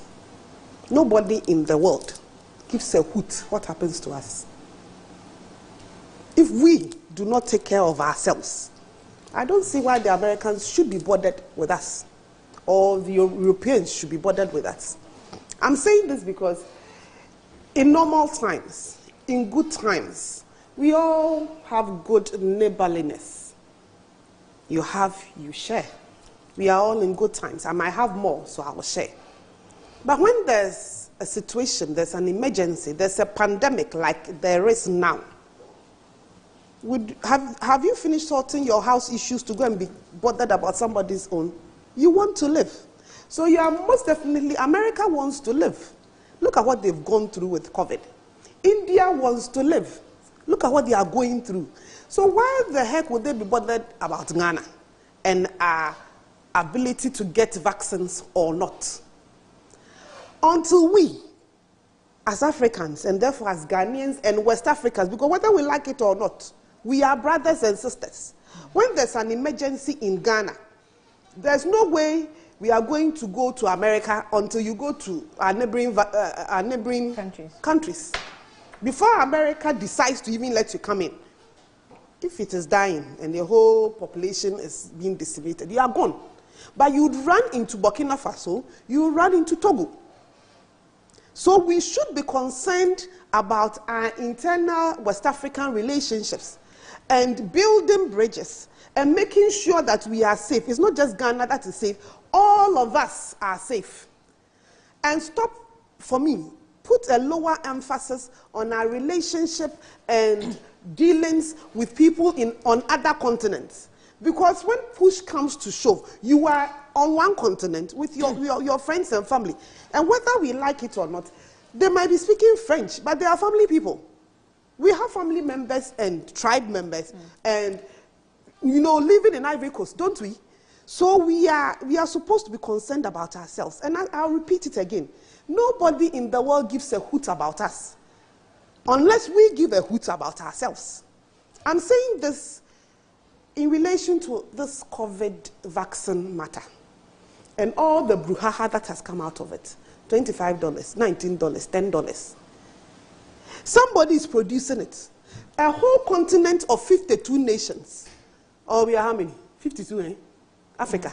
52 nations. With over how many billions of people? And we can sit in this continent with all our natural resources. We provide for the rest of the world.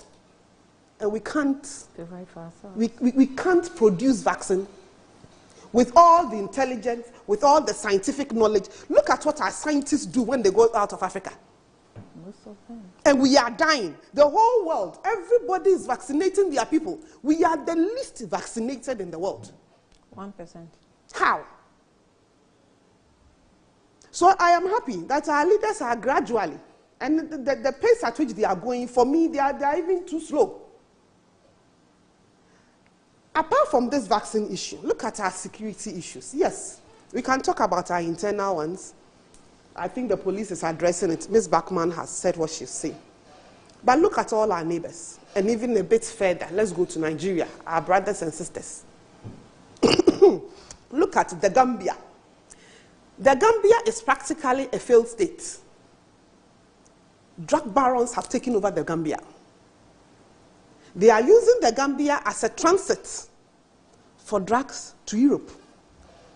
And it is a brewing area for these bandits and pirates on the sea in the Gulf of, what is our Gulf called? Gulf of Guinea. Gulf of Guinea. When people are kidnapped, when the pirates hit, it is the Gambia, they take it. What is the ECOWAS doing about Gambia? And it's not been like this now. It's been that way. Now they take over that place, and then of course they start exporting to other places. Look at what just happened with Burkina. That we have people running into Ghana. We ourselves now, don't know what we are doing with our resources. It is not enough for us. Look at the amounts did you see the videos of the women and the men who were entering Ghana from that terrorist attack? The last time we took in refugees, we are left with Bujumbura camp and Kaswa issues. So it is in our interest that our neighbors are at peace, so that they will not come here as refugees and leave us with Kaswa Bujumbura part 2. Look at how many years down the line. In fact, the day we had an interview, Sheila also said that it's not the whole interview we played because of time, but Sheila also said that if we consider the violence we're surrounded with in Africa, or maybe our neighboring countries, we would appreciate that the police is doing, in fact, good in Ghana. After having a few friends and family joining the police service, honestly, tomorrow morning my son comes to tell me he wants to join the police service. I'll say no. I will not force him. Of course, he can go. But when I look at the dangers they are, every day, just getting up, dressing up, I'm going to work. And you can end up like this poor 25-year-old boy who just got a job. And you could see from his pictures and everything, he loves what he was doing. He really loved what he was doing. So somebody goes in with his whole heart and with the passion for the job, and less than a year, he's dead. But I cannot blame dynamics in security. Yes, I mean, we can't blame them much. Is the police? Is it the police that is not being updated with the times, or it is that the times are outwitting? I think we are all being outrun by what is happening. Really? Yes. Because, you know, Ghanaians typically... But we're not supposed to be outrun, especially with our security agencies. I'm saying this because let's also not forget that there's always the background of having a pandemic for the past 2 years. Let's look at all those things. And with everything that has been going on around with our neighbors, we cannot control what our neighbors do in their country. We can talk to them. We can negotiate with them. But if they do not take care of their security, and we are going to also be affected by it, you can't control them. What you can control is your own. Exactly. Typical Ghanaian behavior, and I keep on saying it. We feel we are in a bit of, I don't know how to say it, is it a cocoon? We are safe. God will take care of us. As I said, nobody will take care of you. God is there for everybody. But if you have an IGP that's making such a complacent statement that, well, there's violence everywhere except heaven. As for the IGP... It's exactly what you're saying. As for the IGP and me and him, you know me, I have personal issues with the whole police setup. So please, don't let me go and look for trouble for myself this morning. Let me talk about what the president said. I beg you. So, moving on. We need to negotiate with our neighbors so that they take care of their issues. So that we'll also not be overrun with their issues, because we also have our own we are taking care of. In the meantime, whilst we are negotiating with them, we'll continue encouraging the police service to do what they've been doing and do it better. If it is things they need, what do we call it? I don't know, the things they need to protect themselves. This morning, I think I heard, is it the Interior Minister saying that they've already procured some, what do you call it, the bullet already. And now they are going to look at getting the helmets, the bulletproof helmets, because our police don't normally wear helmets. But now they are looking at doing that because the recent billion attack, the gentleman was shot in the head. And even if you are wearing the vest and your head is targeted, it's of no use. So I am happy the Minister of Interior is saying all this, and they are getting to do it, because we need to protect our police to protect us. So do we have the capacity to do all We have to manage and get the capacity, because if the police... didn't we do that long time? What were we waiting for? Annie, don't ask me. As I said, times are changing. Everything is changing. So why we haven't done it, why we are now going to do it, that's the question I am not in the position to answer. But you're here to answer those questions. The best I can say, and the best I will say, is that I am happy that in West Africa we are now gradually getting to the point where we know that if we do not protect ourselves, nobody would. Do you know that France has moved its troops from the Sahel? They used to have a stationary troops. They're all military troops that were protecting that area. Now they have moved. So now that they've gone back, you can't force them to stay. They are also taking care of their own. What's happening in that area? What is ECOWAS doing about it? Are we going to send troops from neighboring countries? Are we going to come? You know, we need to get all those things out there and done. And whilst they are doing it, they should also let the people know what they are doing. But the irony is that otherwise, the ECOWAS chair is our own president. So this one, you're sending a message. Why not? I mean, even though he said he's the chair, he has to work with people and with other heads of state. As I said, he can only talk to them. They can only have, you know, consensus. We cannot force Burkina to do what we want them to do. But we can take control of our own. Now our borders. It's true we have free movements. But after living quite close to a border town for 4 years, I know how easy it is to get in and out of Ghana through unapproved routes. Perhaps we should also be putting emphasis on our borders so that when these criminals are crossing and coming, we can pick them up and pick them up fast. What sort of security training are we giving our people on the borders so that they also quickly pick up these people? Well, some of them are even transported by our own people, motorcycles. I mean, there is a video I saw this weekend, someone complaining about trying to bring a container of goods to Ghana, and people, you know, when people know that you're bringing containers, you bring your items out, can you just put it in your container? I saw it. Yes. He said he had had an experience where he unknowingly brought in guns, and I think it was arrested. And so since that day, anytime you bring something for him to bring, he opens up. And one such package, he got the guns. These are, you know, trafficking of guns into Ghana. I mean, if you look at the packaging. So we need, it's good his video came out. And I hope our authorities at the ports have, I'm sure they picked it.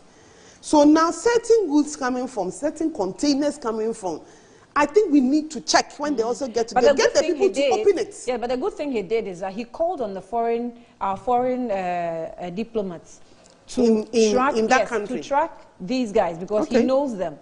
Okay. And they keep, I think he said there are 2 or something, they keep giving those items to people to traffic them into the country. So he's not the only person who's gone through that? Yes, he's not the only person. I'm happy he's being a Ghanaian. He's being a citizen and not a spectator. We all need to do this. He's even out of Ghana. He's not even in Ghana. So I'm excited the Ghanaians outside Ghana also know that we all have to protect our peace so that they have somewhere to come to. Whilst he's doing that, please, those of us at the ports, as much as we blame or we'll talk to our leadership and talk to security, our own people who are working there, whether as customs agents, whatever it is, sometimes they allow these things to pass. Sometimes are corrupt. Because they've been sorted out. Sometimes we all need to look at all this because when it aggregates and it becomes big, every single one of us is affected. But the system can be corrupted when you are not vigilant. That's why we are sending a message to everybody to be vigilant. And then, of course, punitive measures. I'm talking about leadership vigilance. What kind of system have we put in place? The people, there are systems in. Definitely, you cannot just bring in goods into Ghana just like that. There are people who are corrupting the system. 1, are we catching them? 2, when we catch them, what happens to them? But that's a question for you to answer. That is not a question for me to answer. It's a question for every single one of us to answer, including our leaders. And I'm asking this because, and there have been several occasions where journalists have gone to the port, they brought in, what do we call it, videos recorded all through the years of people who are misbehaving. There are some I followed, and they've gone to court. Some have been put in jail. But my case always keeps going back. Publication of these issues. These issues go to court. Whether the people are acquitted, whether they are sent to court, we don't even know. So to say that there's a leadership failure, I do not think there's leadership failure. We have systems in place. When the people are caught, where are they sent to? What happens to them? We need to follow up on these things. Otherwise, people will continually think that the system is not working. Our systems work. You haven't heard the phrase the system in 24/7. It works. But then the point is, when you are caught too, sometimes the other system that's supposed to make sure that you are punished, what happens? Even if it goes through and you are punished, how do I know that truly that customs officer at the port who allowed or picked the bribe and was caught and sent to court has been sent to jail, or something has happened to him. We will take a break. I don't want to interrupt Margot when she starts, so let's take a break, last break, and then when we come back, Margot will come in.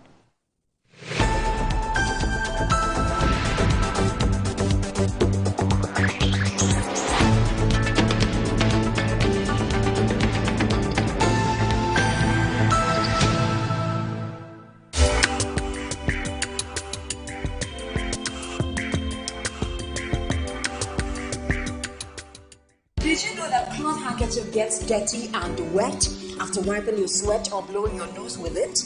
Keeping a dirty handkerchief in your pocket or bag is very unhygienic. Reusing it increases your chances of getting sick from germs. That is why I always use Flora disposable handkerchiefs. Flora disposable handkerchiefs is disposable, thus making it a more hygienic option. It's thick and very absorbent. With 10 tissues in a pack, Flora disposable handkerchief is better than a cloth handkerchief.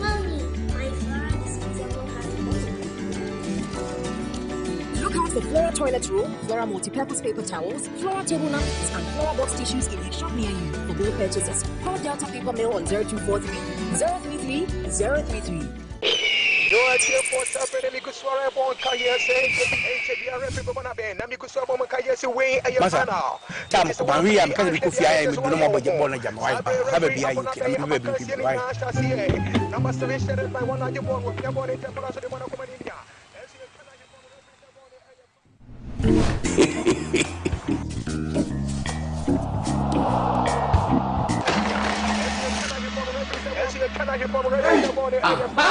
HD logo the bottom. When you say HD local channels na mo hedo. And so pictures near clear. E 5 times better. As other channels that go be show hormone. So what I mention when tram rack why.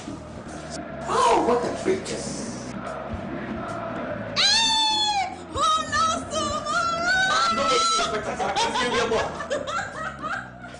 What a picture.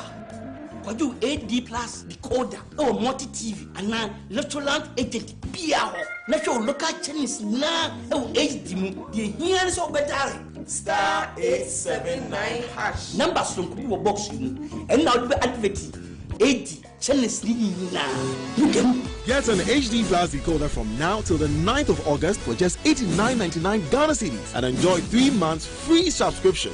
Enjoy all the excitement and live sports action in the HD Plus Air Bustle Feely promo. Promo lasts from 7th June to 9th August 2021. Visit hd-plus.com.gh or call 024-243-9872 for more info.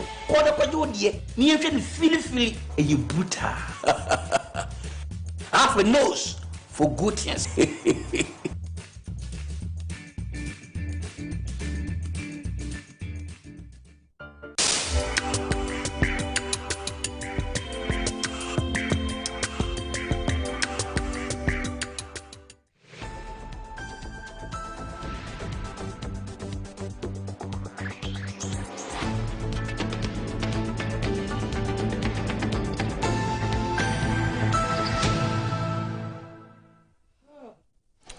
You're welcome back. So, Prince Henry from Koforidua says, Annie, please, do you know that we still don't have textbooks in our various government-based schools after we introduced a new curriculum for more than 2 years?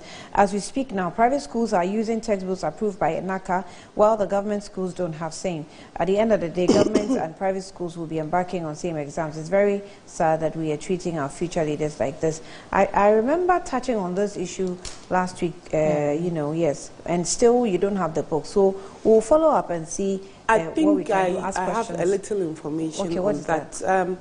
What I hear is that the printers, we didn't want to print the books outside Ghana because that's what a lot of people were doing. They pick the contract and then they'll send it to China and go and print and bring. So the Ministry of Education has insisted that we need Ghanaian printers who will print it here. And I think it's just last week that they were all given their contracts and they are supposed to start printing. Okay. I haven't yet followed up on whether they have started and at which stage they are, which I can do for you. I think last week I picked up a similar Yes, but that is it. The Ministry of Education wanted to make sure that the money stays right here in Ghana. I agree that we are late, but at least the money will stay here. So please, I beg them, they should have some patience. It will come. Some patients will affect the children. That's one. I know the Ministry of Education said they have put in measures to make sure that they get all the things they need. Okay. To learn. Let's speak to Nanaya Kwada shortly, and then Margot will speak. And he is head of public safety, Bureau of Public Safety, I mean. Nanaya, thank you. And you've waited for so long, but thank you for joining us. I know your report is coming out soon on our public safety statistics, but for now, with all that is happening around us, okay, I think I've lost him. If we get him, we'll go into that. But Margot, so the few about the security issues. Just last week, we had another Billion Van attack. Okay, so I hear Nanaya was back. Nanaya, thank you for joining us once again. What can you tell us about our public safety standards, maybe status today? What can you tell us? Before your report comes out, what do we have to know? Well, very good morning. I must say that at least we have published the 2020 Public Safety and Crime Report far back in January. The report is available on our website, ghanasafety.com. As I speak to you, we have collected data for January to June this year. We are still in the process of finishing June, but analysis of the data has already begun. Hopefully, we will be putting this report out sometime in the first week of July. If you ask us our opinion or our view on what is transpiring now in the country, it is not something that surprises us, and we do not expect that it should surprise the police.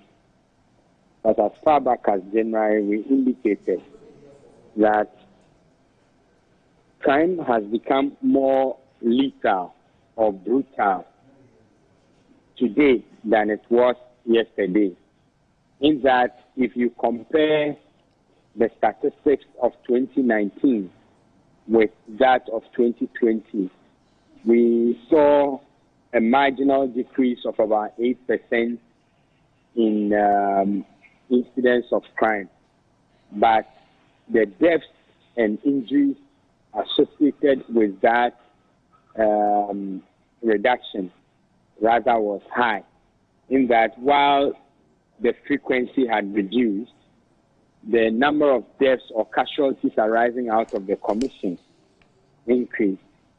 We further indicated that the use of guns in the commission of crime also shot up from 46% in 2019 to 51%, and that there was a need to, put in place measures for effective gun control. All these we have not seen that much. We indicated further that visibility policing was something that the police must try and bring back. The initiative that was started by IG Al-Hassan Mohammed has in recent times, or has since 2014, been dwindling until today, and it's almost non-existent today. We indicated that the police must bring this initiative back and expand it into the communities, that's community policing. All these suggestions that we made, it appears to me that either the police are yet to take action on that, or they have not taken action on that at all. And let me put on record that the suggestions were not made only in the media, but we went ahead to schedule a meeting with the office of the IGP, and he delegated some officers to meet us, and we shared our findings, observations and findings with them. And so where we are now shouldn't be a surprise to anybody in the realm.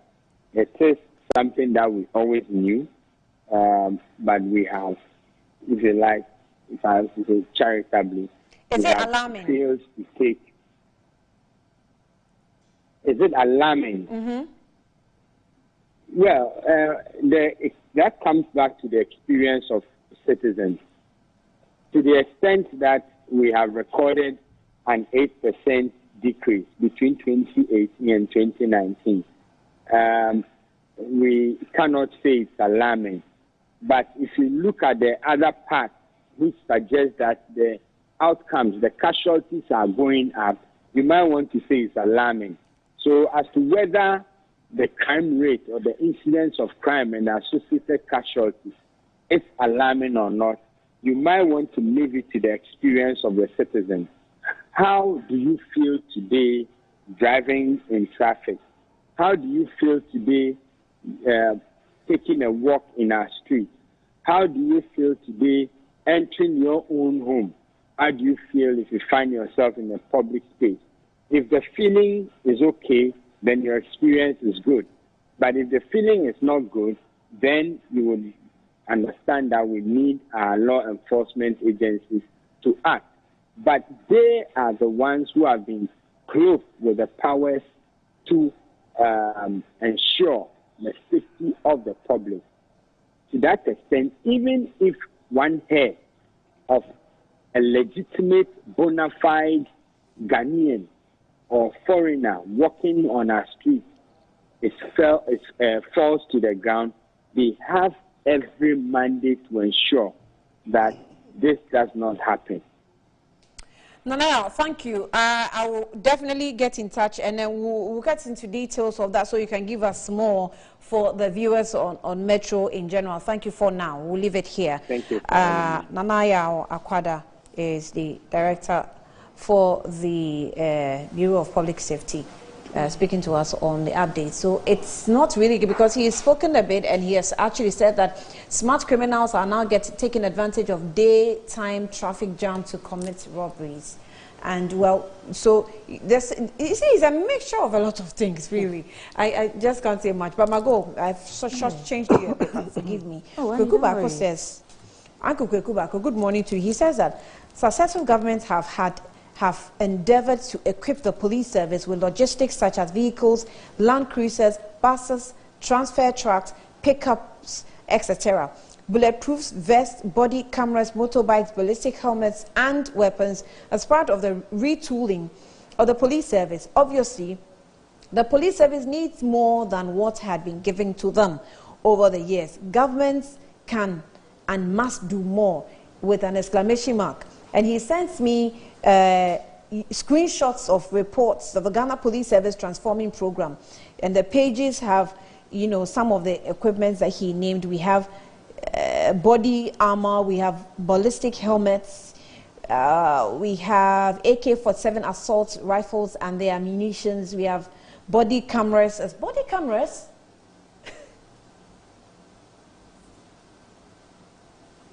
No, maybe they are there, but we don't.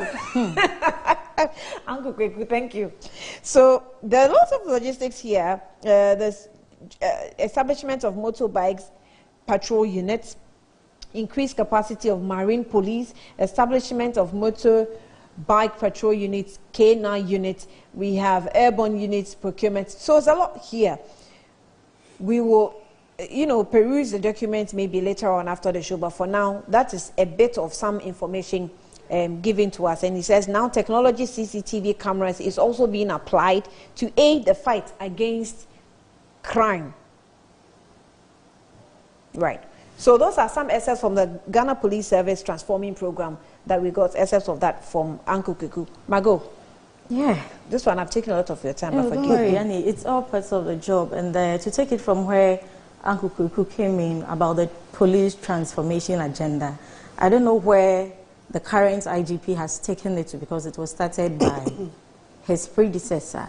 I don't know how he also managed it. But Annie, you see, when I heard Sheila speak as a professional PR person, even though I won't believe all that she said, but she spoke as an expert, I will advise the current IGP, Mr. Opombwe, he should manage. I think my shock, Uncle is answering to my shock of the body cameras. He says, yes, body cameras, check the list above.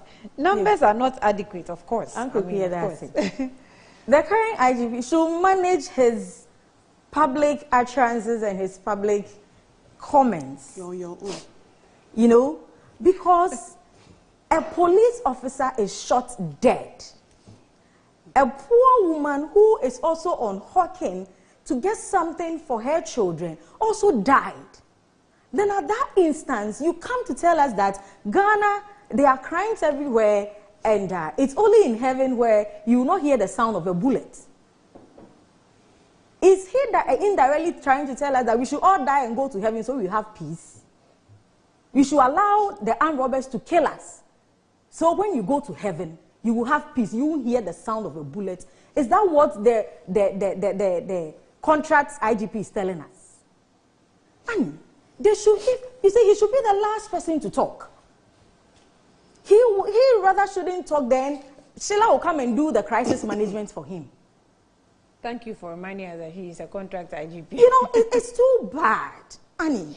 Currently in this situation, one of your men is dead. Look at you can imagine how his colleagues will be feeling as of that time.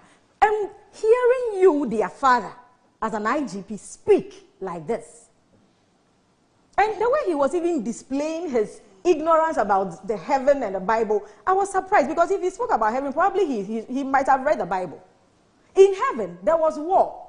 That is why God threw Satan down and told us that we are going to suffer because Satan is here. But that ended the violence in heaven. And the Bible says that God never sleeps nor slumber. Okay. It means that God is always working. So IGP, sit down, get on the job and work. Don't come and tell us this. Why should you come and talk to us this way? Who programmed him to do that? We are not in heaven.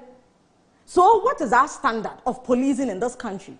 That people should die. It looks like he has a certain picture that we have not gotten there yet. So but there's no I think cause that for statement, alarm. I mean, to be fair to him, that statement is not to say that he knows too much about the Bible. We all know generally when you want to if you want to talk about heaven, heaven is just it's which not, people believe in heaven? It shouldn't be taken literally. I mean, come on. No. Which people believe in heaven? Literally. It's just that when you use the word heaven, everybody knows that, oh, has it been there not before? In heaven. It's just a word that we use in describing God perfect, does not sleep. In describing perfect so situation. God is working. It's not to say he knows Mr. too much about the Bible. Get to work. If you feel you are too old, get off the way and let a young man come to the new synergy and maybe try to do something to help us.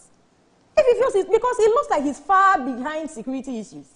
You will only see today Ghana police in their ballistic headgear and bulletproof whatever when they are stopping demonstrators. That's where you see them.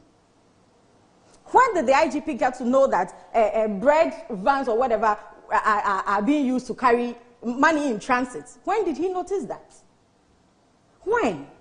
Then instead of you being the last person to speak, to calm us down, try to tell us these are the measures you've put in place, you are carrying the situation, it's going to be well, these are what we are doing, these are the programs we're going to roll to keep the citizen and your men safe. You tell us it's only in heaven, so we should allow the armed robbers to kill us. So anyway, when I die one day and I go to heaven, that place I won't hear the robbery. I mean, it was bad. But what Sheila said practically... So Sheila came to manage the crisis he did. Sheila came to manage because she is a PR expert. Sheila speaks in place of the IGP.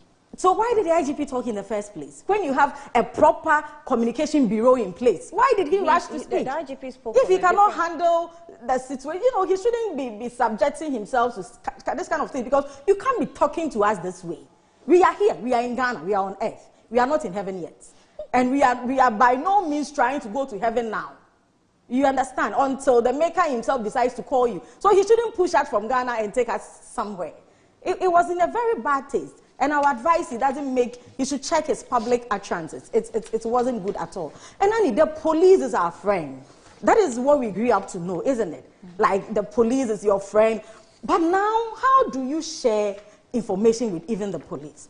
There have been several instances where the police itself are, you know, they are harassing citizens. Some of the police nowadays. The police that is supposed to be our friend, I think there were certain documentary on one of your broadcast media that police will arrest people and take them to ATM booths to withdraw money for them. Hey. Oh, yes. To withdraw money for them.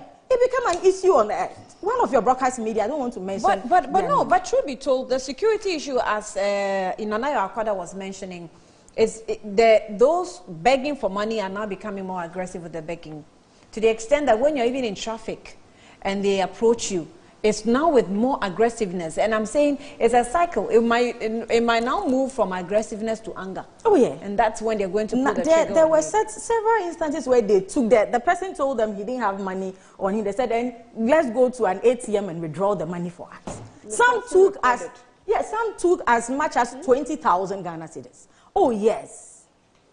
For what? But why is the person to paying bribe? And are they even professional police? Or they are just in uniform? You see, this whole situation is like garbage in, garbage out. Who is gathering intelligence for the police? Is it the national security? What are the kind of intelligent people we are using to gather intelligence for the police? I mean, we have to look at all this. And it's so unfortunate that the President, Nadu Dankwa Akufo-Addo, is the chairperson for the National Security Council. And his vice, Dr. Bawumia, is also the chairperson for the Police Council. And these things are happening under their watch. It's very unfortunate, Annie. And we have to look at it. You see, the president was talking about ECOWAS, but most of the times I was like, what is happening in your home country? At least we should have some level of safety. And we are not telling Nana Addo Dankwa and his IGP to give us safe haven. So because he has responsibilities in his home country, he can't also play the role. The point is that how even save up? You should have even be proud about telling your colleagues what you have done to yourself before you go out there. And give them the advice. Exactly. That you can also so what is happening here? When your IGP is telling us to all go to heaven, when it's not my time yet to go, because he cannot work. He didn't say that. He's virtually telling us that he cannot work. You should put in measures. Tell us what you are doing. This is so sad, especially when a police officer died. Someone that looks up to you. And this is at that incident, this is what you can say. And then we are trying to forget about the lady that also died. Every life is important. Whatever they are doing for the police, that woman left home to go and get something for herself and her children. We're told she was trying to blow the whistle, so they chased her up and something should be. I think you the journalists should follow up. Something should be done for that woman, because it's also a life that matters, which is very important. And our relationship with the police is I'm talking about giving information. We have to strengthen the relationship between the police and the citizens, because nowadays what is happening, it's not good at all. Dr. Bawumia also advised us. He promised his police that in 2018 that he was going to fix cameras. When the Dome Kwabenya incident, the police was shot. He promised that he was going to fix cameras so that all these things were not going to happen again. He also promised that... security cameras. Yes, that's being worked on. And Annie, the bulletproof also. Why was a police officer not in bulletproof? But honestly, jacket. As Dr. Bawumia promised. After Ankweku, when I read Ankweku's message, I was thinking, we have already started a discussion about the billion vans. Yeah. And what is called billion van used in other countries that we know. That's not what we use. That I'm sure our leaders also know. It's not what we use in Ghana. We pick pickups, put some container on top, and we call it billion van. And this has gone on and for a while now. Vans. So when we put our police officers in such vans, and they even sit in front. Yes. These are not billion vans, so these are just on. They said bread. They are not bulletproofs. Bread cars that contains bread. They used to carry bread. That's what we used to carry our money. And we put the police officers in front. Why are they not in such gears? They should be in full gears. The ballistic headgear. Yes, and now I know that we even have those resources there.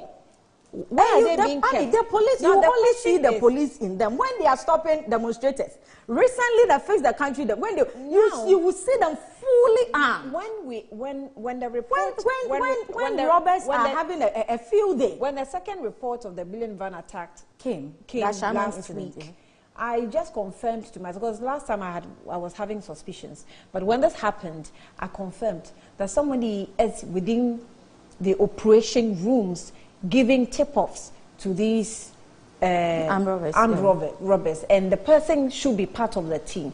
So the investigation should actually start from the bank operation, as well. The banking halls, operation rooms where the monies are carried from. Whoever is in the track of you know, where, and even with the recent incidents, we expect where that the this money one is taken from, there should be a little caution to its destination. I think the investigation should start from there, because somebody is giving tip-offs. You can be sure of that. Doing all that. They are not going to put it out until they are done. Oh, so sometimes let's give them some benefit. Because it's intelligence they're picking, I don't know what intelligence they're picking. So I am only sharing as for the an opinion there. Since it is one of their men, as Ms. Bachman said, they'll work on it. Okay, of course, I don't expect them to put everything out there. We should be worried. So let's have some patience. Let me pick this. So you said that, good morning, Annie. The insecurity under this administration of the NPP government is alarming and worrisome. The president must wake up. Ghanaians are not feeling safe at all, you say. Musa Batwa in Kumasi says that Ghana is blessed by numerous natural resources, of course, over the leaders to manage them for the benefits of Ghanaians. The leaders we have at the moment are not thinking about the public safety, but they are selfish gains. Why will some people in their right sense think that let's use life of innocent Ghanaians to enrich ourselves by using COVID-19 vaccines to to dope the nation? Oh, you want to say dupe? And you wrote dope, so dupe the nation. Ghana need critical thinkers, not selfish-centered people like the ones we've seen at this point. At this point, you see. Mystic says that, Mystic Wonder in Nsawam, Adwetri said, good morning to you, Annie. A critical situation like insecurity, unbearable economic hardship, and pandemics need a critical thinking outside the box and not a needless comparison, empty talks, and corruption. The government, led by Nanado and Dr. Baumia, has failed Ghanaians woefully. And we need to, you said what, fuel prices are up and they continue coming up. In 2 months, we have increased fuel. Is it 2 months or 1 month? Twice already. In a month? In a month, yeah. Twice, yeah. So, this one, okay. Agweku says that there is a police intelligence directorate in the Ghana Police Service. It is headed by COP Edward Tabri. Who, Uncle? That's true.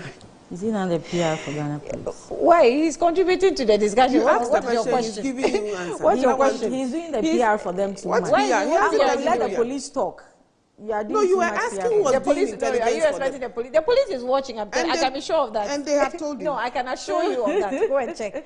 So he's giving you the information of questions you're asking. Yeah. He says that there's an intelligence directorate at the Ghana Police Service, and then it's headed by COP Edward Tabri. So, Edward Tabri. All right. So this one also says intelligence for the police. Kweku Chumbafo says,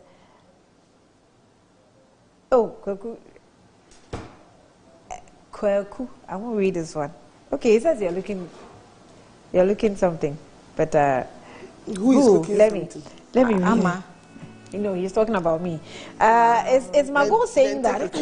Is Mago saying that this menace of police harassment just surfaced in head? Oh, this one is not clear, but I think you don't agree with Mago. However, let me just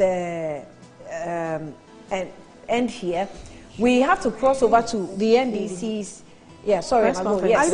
I'm going to your press conference. Sorry, let me talk about my school. I'll give you all the time. My time is up. Let's go to the press conference. Don't worry. We'll work on that school feeding program. There's a problem there. Not just a problem. There are a lot of things we have to talk about. That. Yes. Anyway, Central Region, the caterers, the hot meals. Mrs. Kwashika says your money will be paid very soon. They are just doing. Is it only in Central Region? Yeah, the other regions have been paid for the hot meals we provided for during the COVID. Okay. But it's just like with Central Region and parts of Western Region. Okay. So your monies are being put together and you get it as soon as the Ministry of Finance. Your PR has spoken. So this one I took on myself as a special project. The program that we are picking at the NDC press conference. Let me talk about they didn't give us the NDC press conference. What the issue is about, but we'll pick it live. So monitor Metro TV. Very soon we'll get to the headquarters to find out what the issue is about. Let me bring you details of that one as well. My name is Annie Fampof. I've been with Margot, Margaret Anse, and Helen Amadeko. Thank you for watching. Good morning. Metro TV, insightful and inspiring moments.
Ajebi, that's so much. Bring it now. What you got, yo? Want to me, no, a woman tough one. Hey, mama, me grow up. I am.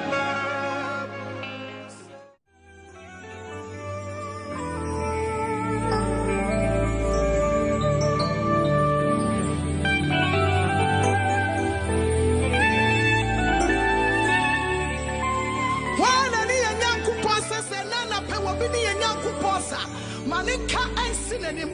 Or catching the monsters of Mose. Kwana Kwajame man. A free me trim.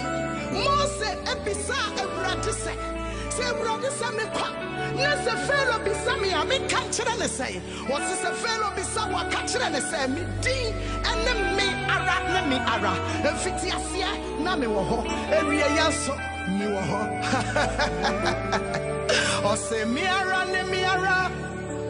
Yahuwah no see, ayami arane miara oh, ayami arane miara Yahuwah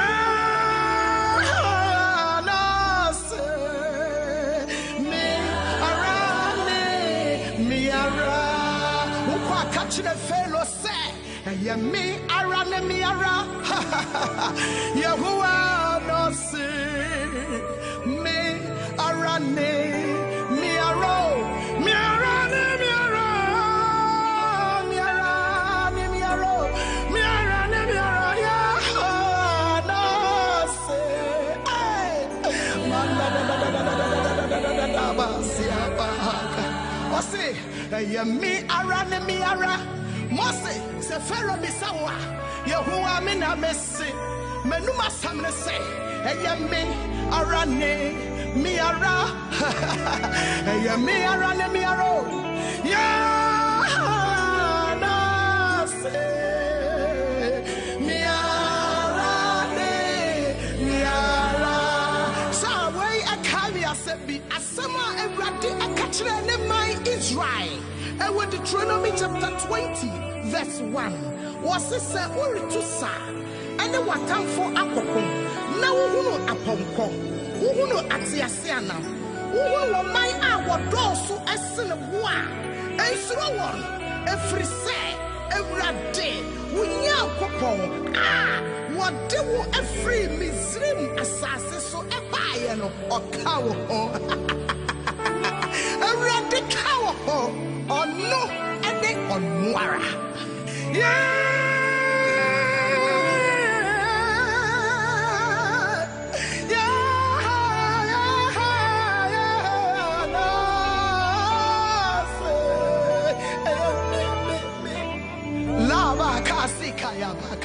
I am that I am, that says the Lord. I am that I am home. I am that I am, that says the Lord. I am that I am. I say I am that I am, that says the Lord. I am that I am. Oh, I am that I am.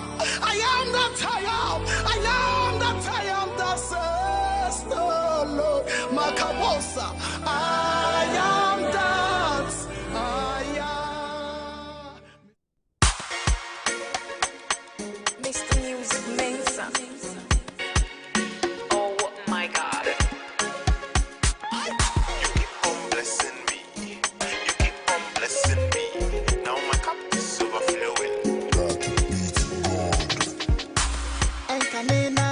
Sumbimo me chancho me toswayento hey si aboni bia me free mo me retire no ma wa me home one way but I have fun who never fails but it take all the cares and turn up to blessings so me see I saw me family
now, when him man no. I am now, want to man no. Want to man no, want to man no. When him man no. Handkerchief now, when him man no. I am now, want to man no. Want to man no, want to man no.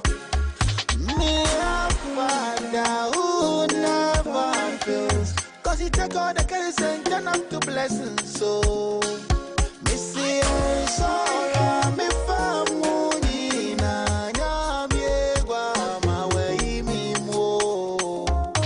Oh now did me nyamye me dear me so da. And she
Nyamia shishe minyawa ye busue ebidi wenimo usuwe dikejebi eti koni pre na ubedru na nakonyi na mpetu mirie nonsia bompre no ansani asa ebia na odie na mpan soba yeni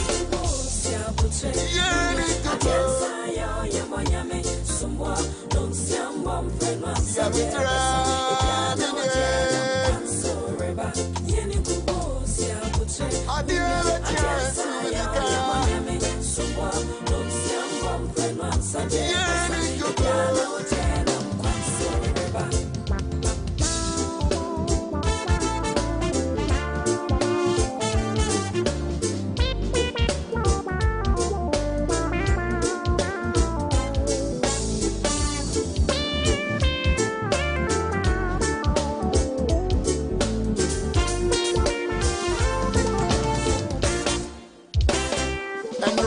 Seko eneyene otremo sambia no binimo ensioneto na wiabeboa esumadro na yai beba so bibi adimaye uana ewiemu no manompa wodidi so to me chamani so abo tatiaswa yeko enra beseko eneyene otremo sambia no binimo sha Pensionato na wiabeboa esumadro na haibeba so bibi adimaya uana eyemo no manompa wodidi so to me chamani so abo tati aswa yiko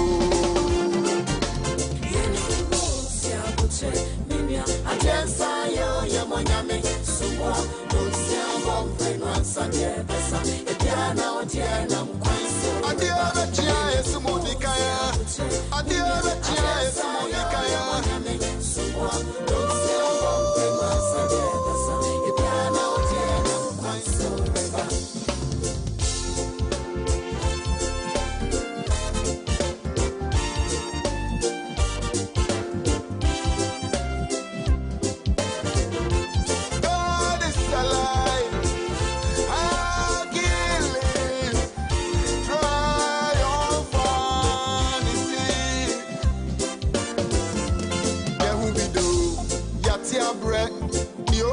any sina pani yoni nai sorry to make no mpe hu agokwa nyankwe enya umresu na nyami bedi namo ye ya ne sa obeji asem na di enti no nsia bompe no ansa di asa Kehumido yati abre yoni any sina pani yoni nai sorry to make no mpe hu agokwa nyankwe enya umresu na nyami bedi namo ye ya ne sa obeji asem na di enti no nsia bompe no ansa di asa ebia na odia na mpan so we want Jewa, we the bayi wa ye. We want Jewa, we the better wa see. It's FM on the beat.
Metro TV, insightful and inspiring moments. Ghana is a beautiful country. There is so much of it you probably haven't seen, haven't experienced, haven't touched, haven't felt, haven't...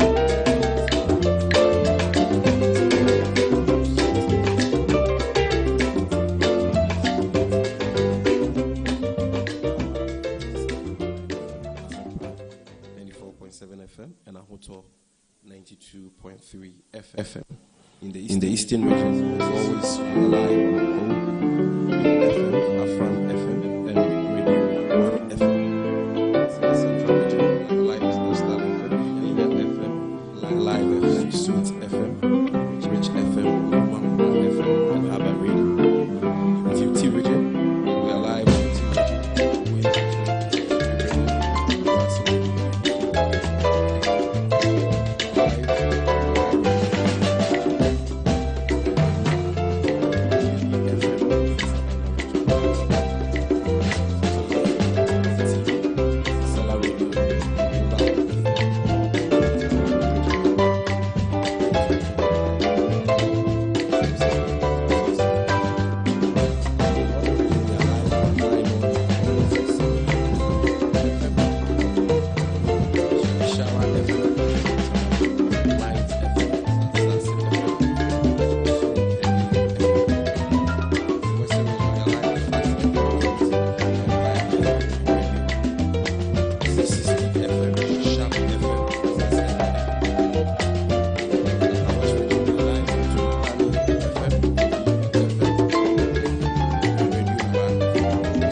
Ladies and gentlemen of the media, thank you for honoring our invitation at such short notice. We are most grateful for your continuous collaboration with us towards the National Democratic Congress has become aware of the petition to the General Legal Council indicating the Chief Justice of the Republic of Ghana himself, Justice Kwesi Enyinlua, acting as a complainant, is seeking to have disciplinary action taken against him. The NDC member of Parliament from Bolga East, who is also chairman of the Subsidiary Legislation. According to the letter from the Judicial Secretary to the General Legal Council, statements that Honorable Dr. Ayene Dominic made during a panel discussion on presidential election petition and their impact on Africa's democracy organized under the auspices of the Center for Democratic Development, CDD, calls for such disciplinary action. During the panel discussion referred to above, when asked about what he made of the independence of the judiciary in the wake of decisions in the course of the recent 2020 election petition, Dr. Ayene stated his honest, well-reasoned and well-researched view as not only an academic of so many years standing, but also a lawyer of high repute, a former Deputy Attorney General of the Republic, a member of Parliament and Chairman of Parliament Subsidiary Legislative Committee. It therefore came as a shock to many in academia, civil society, the legal fraternity, and indeed to us in the National Democratic Congress, that the Chief Justice has initiated processes to have Dr. Ayene investigated and disciplined for his comments. Friends from the media, let me state here and now that the National Democratic Congress stands with Dr. Ayene against what is increasingly becoming a campaign of judicial tyranny being waged by no less a person than the Chief Justice of the Republic against lawyers who identify with the NDC. Indeed, the latest persecution of Dr. Ayene is part of a grand agenda by the current Chief Justice to intimidate, cower, and muzzle all dissenting voices, particularly those in the NDC, who dare to speak against some of the strange decisions that characterize the 2020 presidential election petition. As you may be aware, only a few months ago, some lawyers with NDC leanings, specifically Lawyer Abraham Amaliba and Lawyer David Annan, were hauled to this same disciplinary committee of the General Legal Council by the same Chief Justice in similar fashion and harassed for expressing their views on the constitution of the Supreme Court panel that heard the 2020 election petition. Also, not long ago, the Honorable Roxanne Nelson K. Eche Dafiamapo, the NDC Member of Parliament for South Dine, received a similar invitation to appear before the disciplinary committee of the General Legal Council. Ladies and gentlemen of the media, Dr. Ayene spoke at a roundtable discussion which had other lawyers and academics brought together to analyze the impact of presidential election petitions on our democracy. When the question about confidence in the independence of the judiciary was posed, Lawyer Yao Opong, a member of President Akufo-Addo's legal team, responded that he thought Ghana's judiciary was independent. Dr. Ayene, on his part, expressed the view that his confidence in the independence of the judiciary has been dampened by the way the court determined some of the interlocutory applications of the petitioner without due regard to judicial precedents and settled rules and practices. Ladies and gentlemen of the media, the way in which the Supreme Court, in the hearing of the 2020 election petition, continuously shielded the chairperson of the Electoral Commission, Mrs. Jean Adukwe-Mensah, from scrutiny and accountability, has been the subject of critical comment by many people. Indeed, much of the criticism has been from people who are in no way associated with the National Democratic Congress. We must say we are also struck by how positions that the current Chief Justice took in the 2012 election petition are completely opposite to his positions in the 2020 election petition. And we may ask, what has changed? Let me read to you a few sentences from Justice of the Supreme Court, as he then was, Anin Yeboah, when he dissented in respect of a ruling concerning whether the Electoral Commission should be ordered to produce certain documents. He said, and I quote, "In a serious matter in which the mandate of the entire voters of this country is being questioned through the judicial process, one expected the second respondent, as the sole body responsible for the conduct of elections, to have exhibited utmost degree of candor to assist the court in arriving at the truth.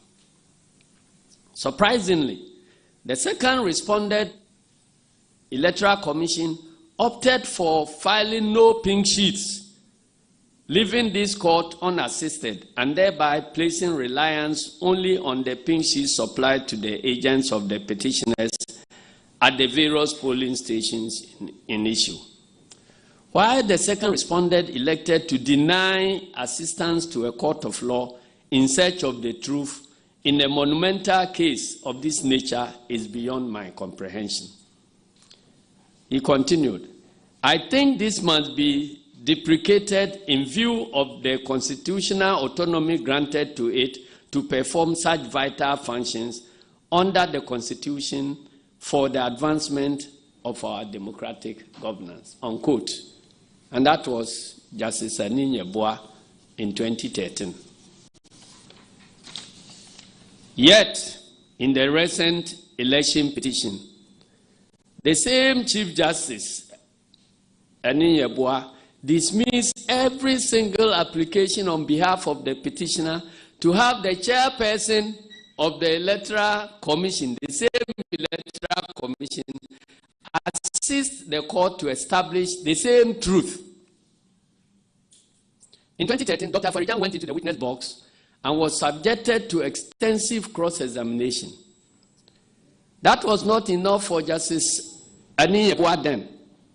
This time, Mrs. Jean Mensah, having sworn to a witness statement and sworn to affidavits to the effect that she would be available for cross-examination, chose not to testify. Even an attempt to reopen the case of the petitioner to enable her be subpoenaed was rejected by the same Chief Justice and his colleagues.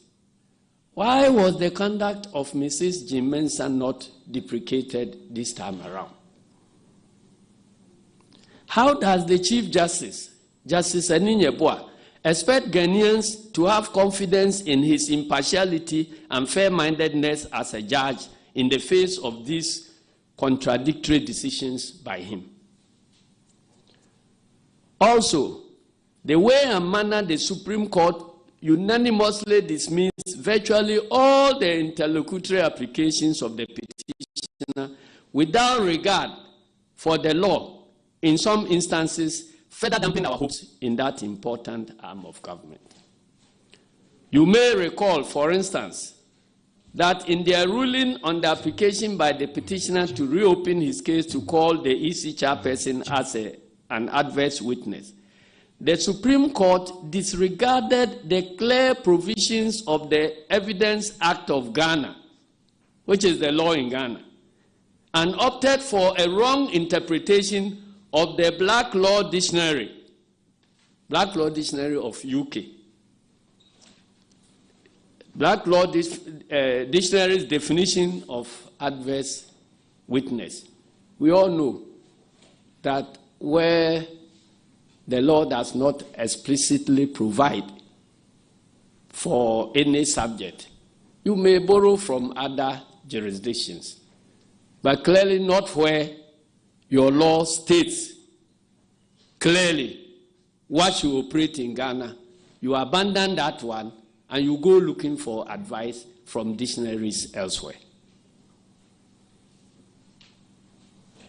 In that ruling, the court said that a person cannot be an adverse witness until he has already mounted the witness box, despite the clear provisions of the Evidence Act of Ghana, which provides that in a civil action, a party or a person whose relationship to a party makes the interests of that person substantially the same as a party may be called by an adverse party and examined as if on cross-examination at any time during the presentation of evidence by the party calling the witness.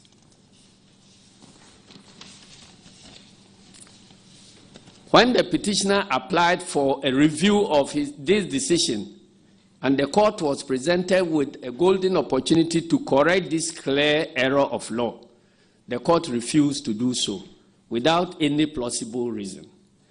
How then can anybody fault Dr. Ayine for saying that his hopes about the independence of the judiciary was dampened by the way and manner the court failed to apply the law and judicial precedents in dealing with some interlocutory applications of the petitioner? Friends from the media, our position on this matter is simple. Dr. Ayene's views about the independence of the judiciary are views he is entitled to, in line with his freedom of expression guaranteed under the 1992 Constitution. He was courteous to the court and kept his language temperate and decent. He stayed within the bounds of professionalism.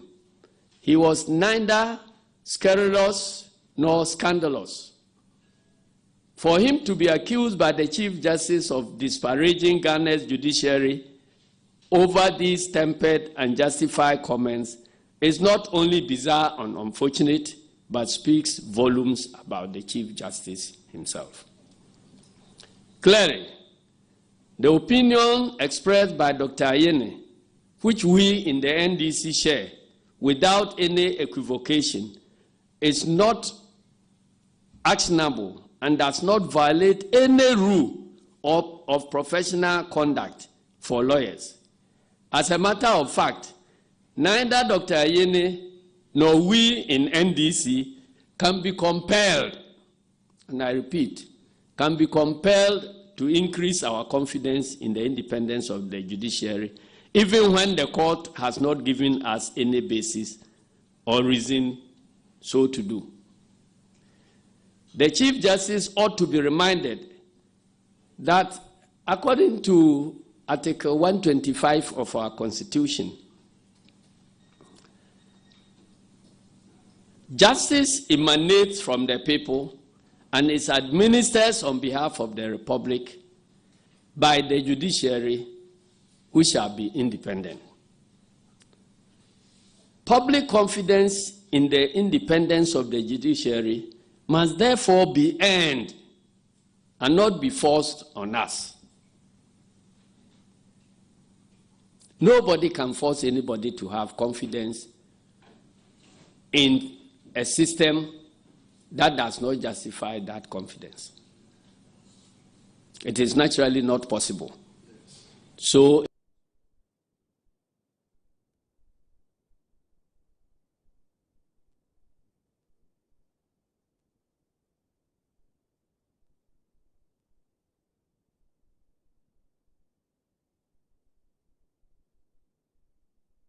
of the media, we are concerned at the seeming judicial dictatorship that is fast festering under the leadership of the current Chief Justice.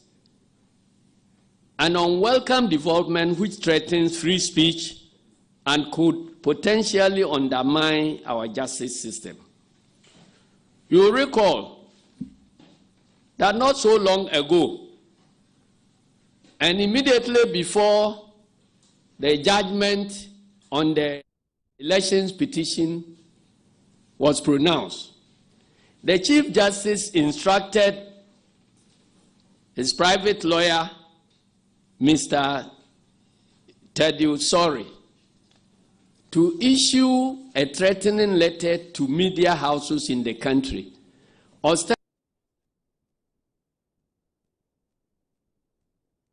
The Ghanaian people are uneducated and uninformed about legal issues. When there was public uproar, it was then claimed that the letter was not aimed at preventing criticism of decisions of the Supreme Court in the media. So you see how it proceeded. You were going to announce a verdict. For some reason, you yourself took the position that that verdict will be criticized. And so you issue a warning that no media house should criticize you because we are all not learned in the law. How many times have you seen any court or heard any court telling anybody that I am going to give a judgment, but I'm warning you not to talk about the judgment? So what does it tell you about your own belief in the judgment you are going to deliver? Why are you not expecting that after delivering the judgment, all the media houses will be praising you for doing a good job? Why didn't you think like that?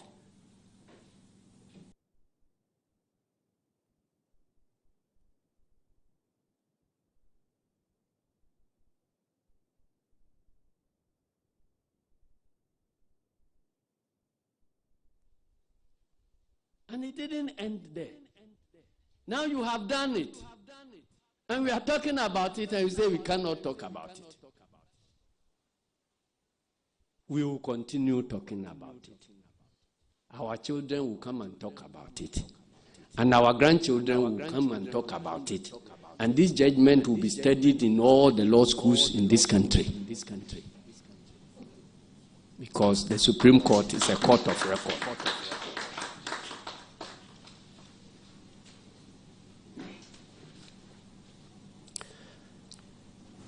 The judiciary, ladies and gentlemen, like Parliament or the executive,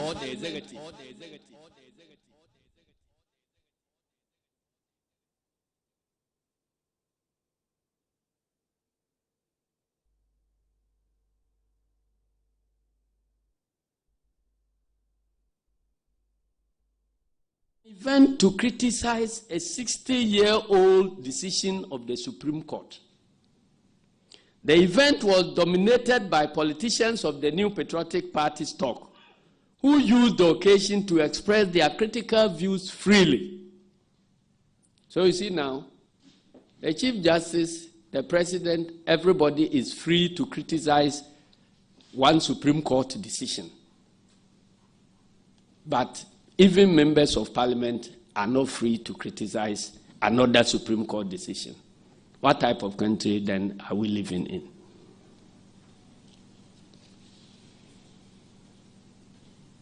We wish to reiterate the fact that the invitation of Dr. Ayene to appear before the General Legal Council is yet another attempt by the Chief Justice to intimidate and suppress views that are at variance with his own views.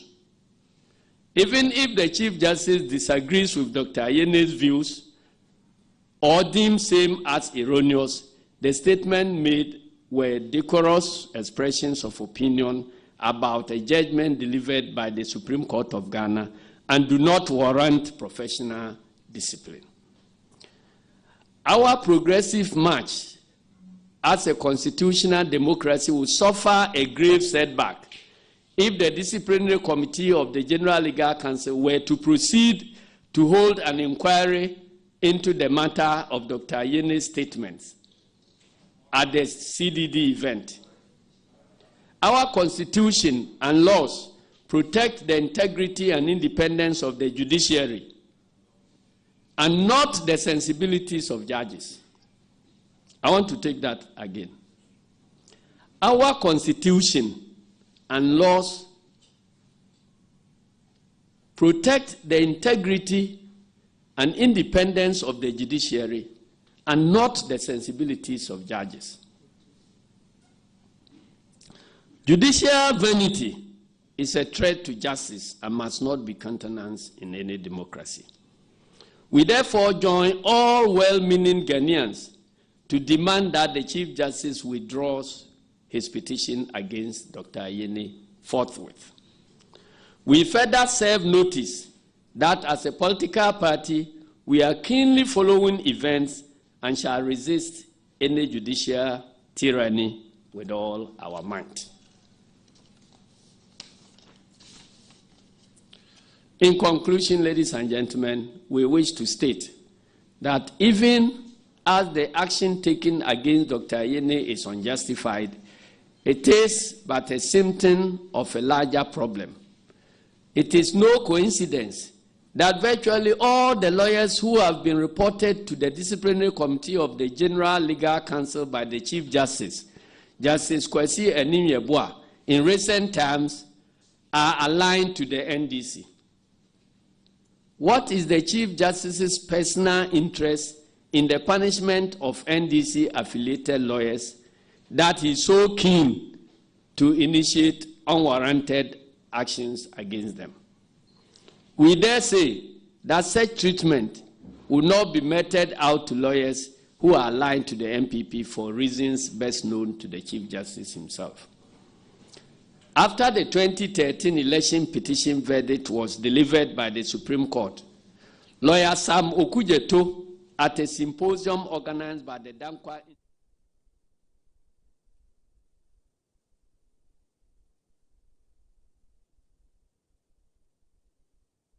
Welcome to Metro TV. You're speaking to Bismarck, Sarah Mausi of TBS, and I want to be sure everything is okay. And hello, you've just been sending me transactions. Lawyer Sam Okujeto once again went to town, attacking and questioning the capacity of the judge who quashed the decisions of the disciplinary committee of the General Legal Council, of which he is a member. Lawyer Sam Okujeto is also a leading member of the New Patriotic Party and the Council of State. We're coming your way with an interesting program. The West, in the original slogan of NDC. And it says that NDC, no retreat, no surrender, no curve, no bend, straight on to victory. May God bless our homeland, Ghana. Thank you.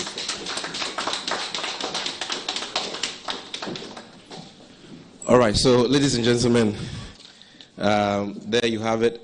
Thank you very much, sir, for that courageous, insightful presentation. If you have any question at this juncture, at the press court. And then two, that those who are saying that we should all proceed with caution because an attack on the judiciary could mean destabilizing the country's democracy, because a mistrust of the judiciary would amount to some level of chaos. How do they respond to that? And finally, in your last expression, you said, I can't quote verbatim, but to suggest that individuals are occupying states' positions in a partisan manner. Just for clarity, are you therefore suggesting that the CJ is there to do the bidding of the NPP? Thank you. Thank you. All right. Next question. And for the purposes of the account stations here, he will do a brief summary of his presentation in 3. We'll plead with you that you keep your cameras in their positions. Let's restrict the movement. It will be very brief, and then we can wrap it up. Thank you.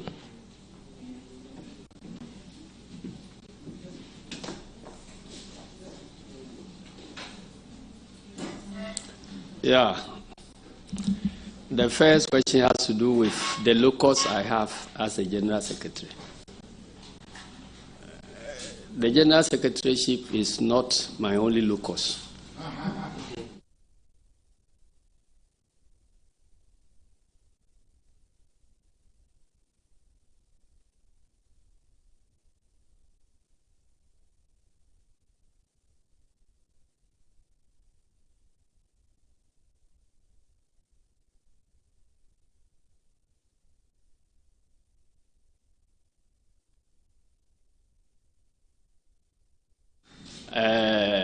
Whatever they are faced with, according to my common sense, it doesn't make sense to invite Dr. Ayeni to that listen. And the second one is about attack on the judiciary being dangerous to our democracy. Well, if the judiciary is not independent, what are we supposed to do if the judiciary is conducting itself? Governance. Your role as a citizen doesn't end with the voting, casting of vote. You must actively participate, criticize, monitor, give praise when praise is due. The work of democratic institutions in the country, because democracy is about rule of law, not rule of men. And the institutions, once they are provided for by the Constitution, cannot be perfect from the beginning. It takes public criticism of their work to straighten their ways, to improve their performance. That is why we have, it is not just the locals we have a duty to criticize what we consider to be wrong if we want to behave like good citizens of this country. We are duty bound. So those who are quiet in the face of wrongdoing have decided to be on the side of the wrongdoer. So if you see something going wrong, you must point it out so that there will be a chance of it being corrected. That is why we are speaking the way we are speaking.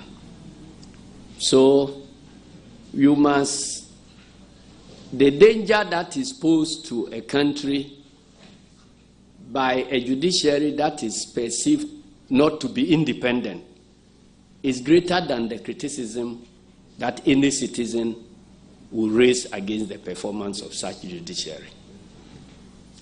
And there is documented research in this country that suggests that over 80% of Ghanaians don't consider the judiciary to be independent. If Article 125 of our Constitution says that justice emanates from the people, and 85% of the people from whom justice emanates and for whom the judiciary is to deliver that justice, they believe that that judiciary is not delivering the justice. Do you think that you will be playing your role as a good citizen to keep quiet over that? No. There must be something which is worth investigating. Maybe the research findings could be wrong, but we cannot sit idly by, not talking about it. Maybe what you are doing, as you have claimed earlier on, that the rest of us don't understand law, so you alone understand your law. So when you do something, we cannot talk. Then let us appoint illiterates like us, who represent us, to deliver justice, because the justice is being delivered on our behalf. So we cannot have justice that we don't understand. That is why we are talking. And judicial decisions must make sense to the ordinary people. And if in our uninformed minds, your enlightened decisions don't make sense, We have to talk for you to know how many fools you have out there who don't understand the judicial decisions. So that you can make an effort to educate us to understand your decisions. Were you not in this country when Canada, Japan actually insulted members of the judiciary in unprintable language? What happened? The matter didn't even go to any judicial whatever. It went to the court, presided over by the same judges who were insulted.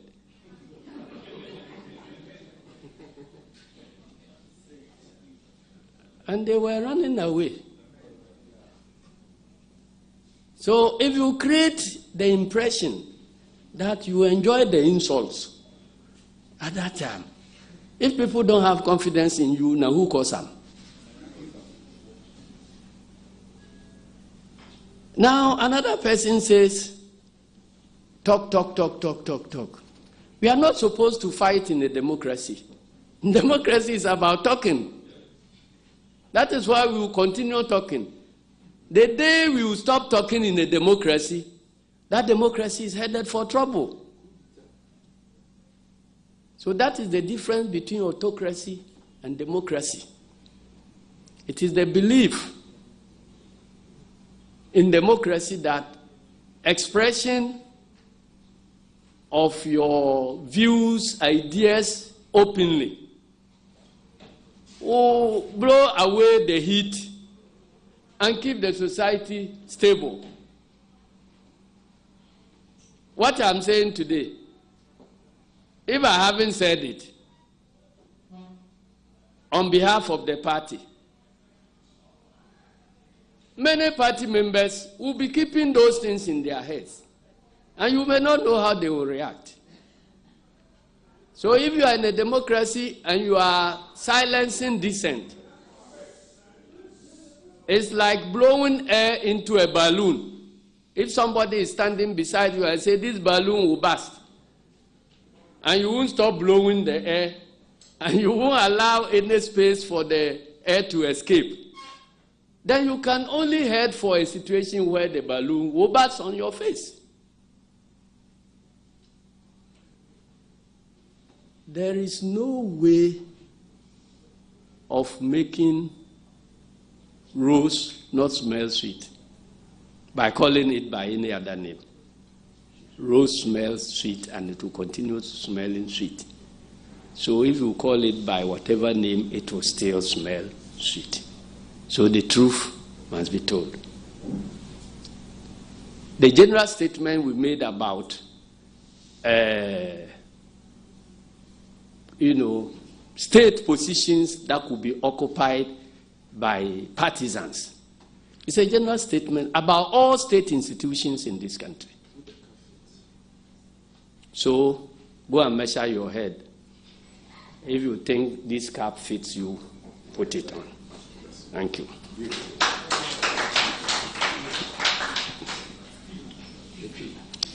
Yo.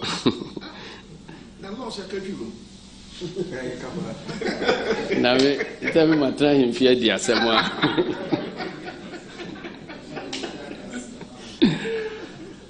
I was for say try a frame one no pay. And it's Nansan NDC 40 in Sembiana enye de. Asem no an say Supreme Court ekodi asem na NDC 4 e de akodan oman no court batan say yesusu say kwan electoral commission fa so ye na adwuma in 2020 election no wa anya no ye enti omra no mebu hu nkonta na case no ye di wie no kwan ajeje fo fa so di case no wo mu di wie ye kura ye nyama homu aye no na wo mu adi kan di kokobo abeto ho se asemu a ye di ni mu aye bai obi a hwe ye no anka ho asem bia nti aye eno kura na eye obi a wonwa se na de na unim se wo beka enti won expect say amanfo bebo abaso na mom wo expectation ni say asema wo beka no de enya amanfo de na monhwe yie na meka wi a obi animatem ohine ben ne kasasa ohine ti ahimfie wadi asema obebua o say muaya amede bai de monhwe yie na meka wi a obi a ankodi matem say ohine nka nokre enti mu amoni mu ni yakasa ho a ena enu etikodai ampani ampa muaya namba na ya wonhihye bi wo man mu a se asem da court animu a asimo obia nkyere na dwen wo ho enti saa now de saa dwenkyere no ekodane atemuafo na adwene akoba bi enti se yegusu di asem no a mo obia anka ho asem na momra bia ni oman mu a che se ye di asem no wi a mo obia anka ho asem Ebse oba nkwa enye de na wuntimi nka enchine antri munso a wuntimi nka wuntimi nka se nkwa enye de ba se enchine ni mu anti wuntimi nka se mo mfa enchine kakra mra enu nti no ya di asem na wie kotu so asem a ye di no wo man mu ba bia no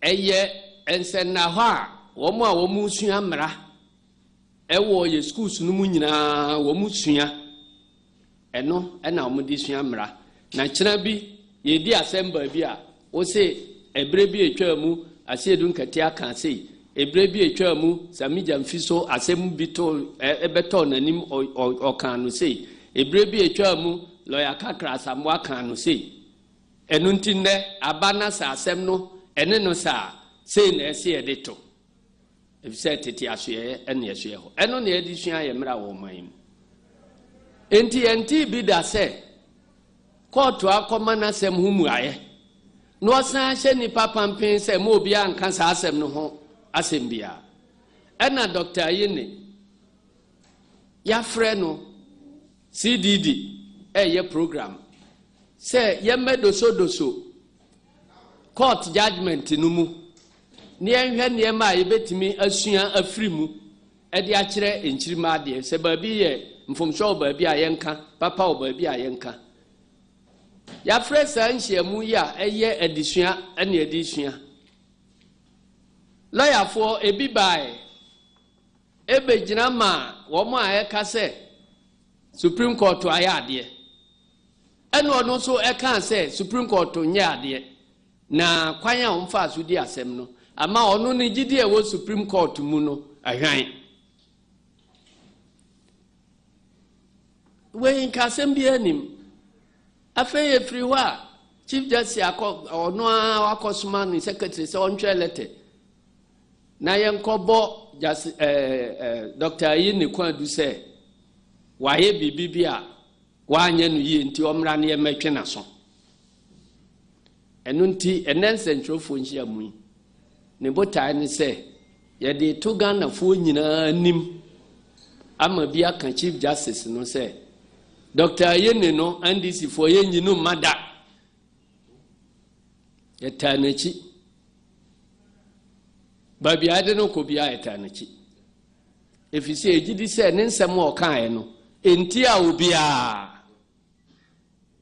na dwen en wa kire o my constitution so ema ho kwan your freedom of speech your academic freedoms ewo manum enunti ebre bia court bedi asem awie no obia wo ho kwan se o kire na dwen kwan o fa so kire na dwen so wanidi obia tem enti onye eboni bia enti onkoso nka ade achi na omusan frɛ no ba bia onsan to aso nka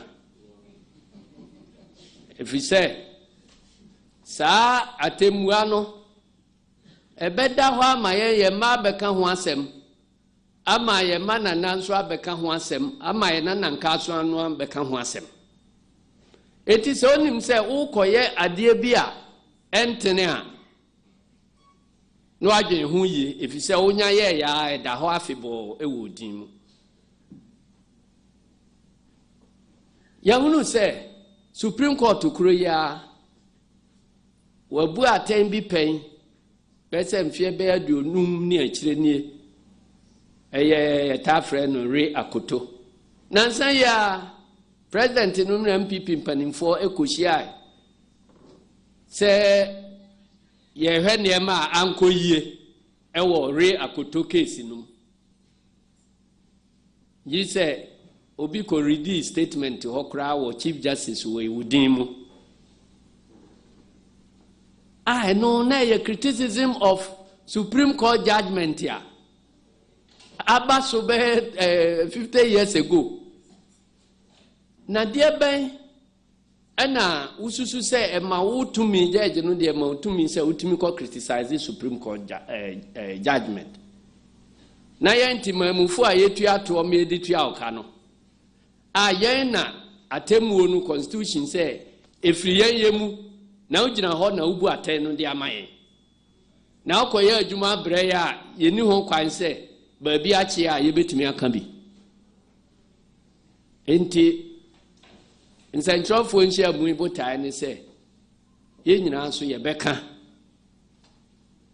na NDC ni bia na Ghana ni bia osusu se atemuo bia ekoso wo man no mu enye papa no se wanka wadi oman na nhwammo efise ye ne Nana Akufo-Addo ya adwen se o se ema Ghana fo meye behwe adefo ewo na mamu a obu no na ye nyina yemfa ya no enkomu bi adeboni bi koso a yenka na no na bema yatimi akrakra de eye bone no enu nti ye frem ha na ye kire se Dr. Yini asemo kai no ye kari ahwe won ni won kan bone bia enti etanachi e de famoso amama na to Justice ni ye bo ase akurase makame nwe obia ni Ghana ontimi nyemfomso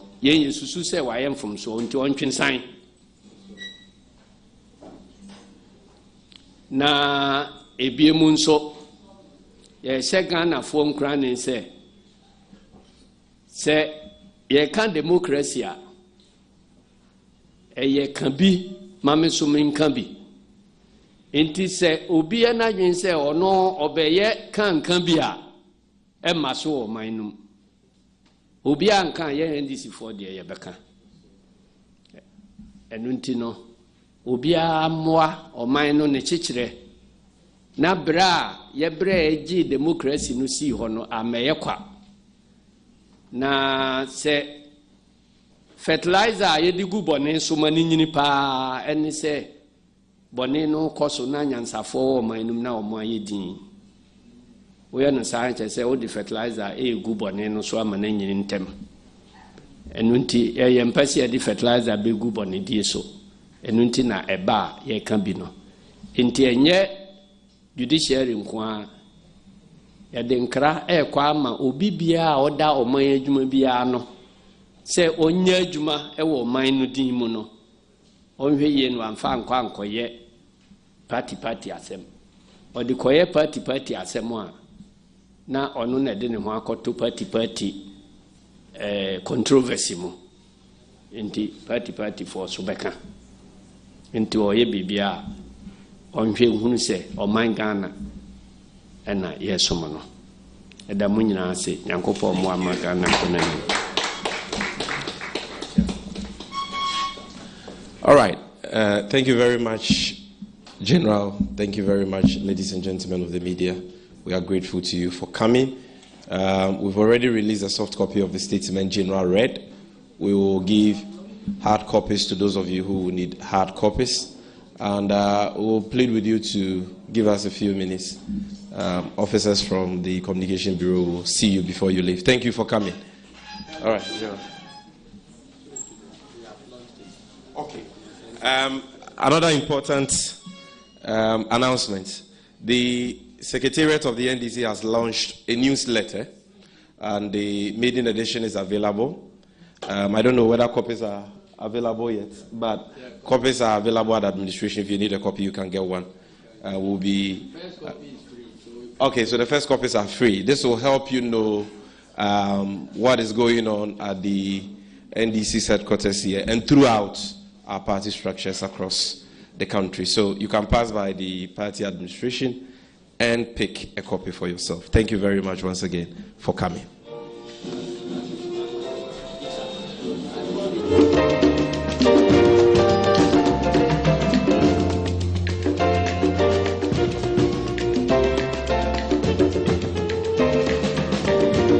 Metro TV, insightful and inspiring moments.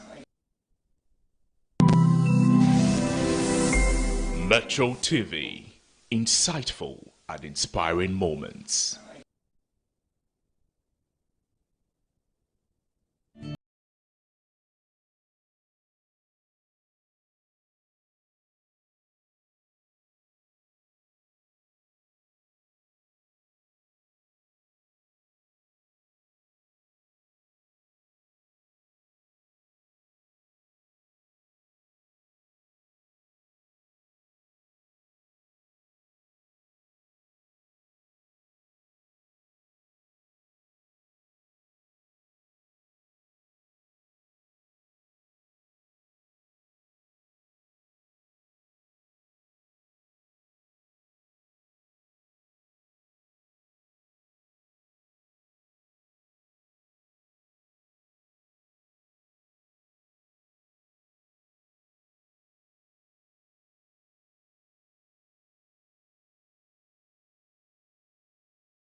On the health of the people.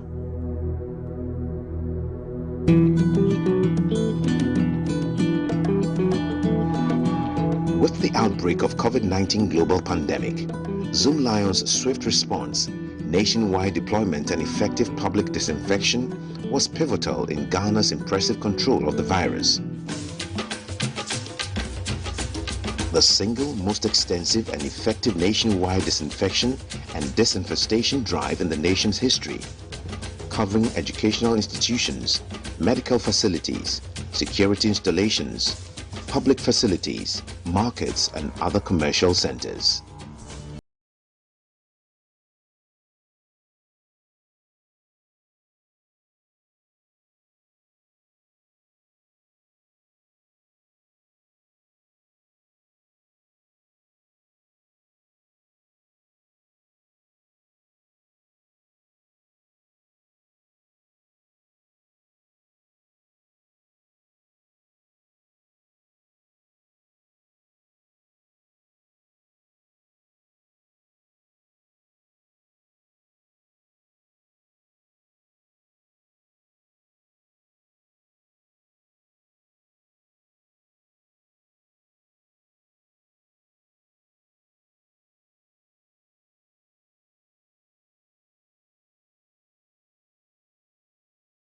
Of petrol or diesel, yes, border tax, to clean up our environment so that you are not affected by diseases. The Sanitation and Pollution Levy, SPL, is expected to help accrue revenue for the execution of sanitation projects.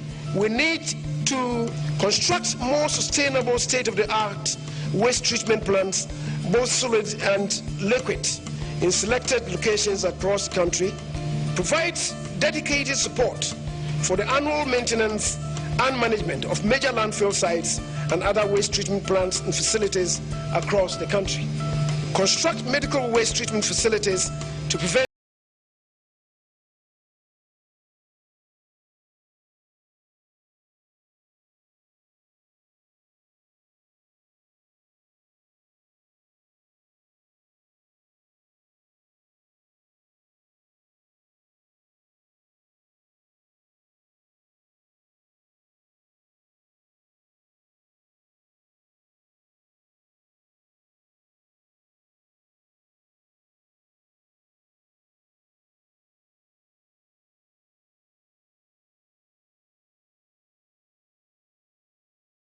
Today, we have built capacity in terms of human capital from advanced countries like Hungary, Austria, and France, and we are able to design and build wastewater projects.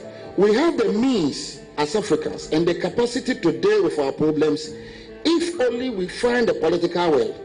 And I am happy to say that we have found that political will to provide African solutions. Zoomlion's dedication to partnering with the Ghana government in extending improved waste management systems to rural and urban areas has led to successful sort cutting of various solid and liquid waste treatment facilities across all 16 regions. Public-private partnership for the progress of our country is something that I will support at any time. And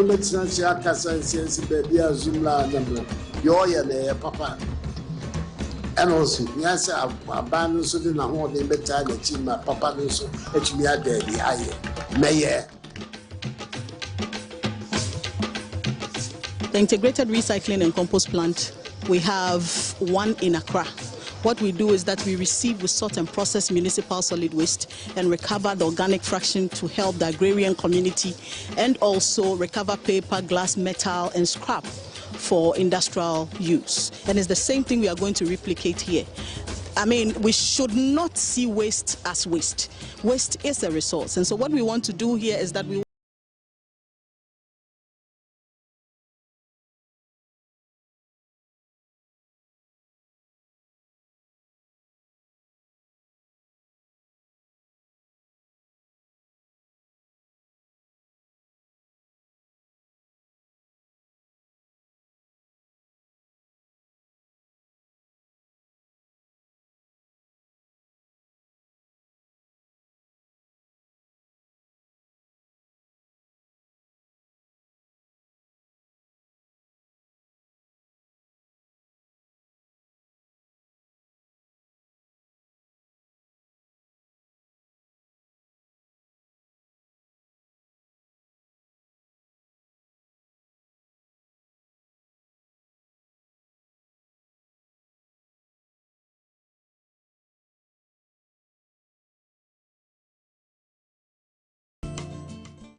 Metro TV, insightful and inspiring moments.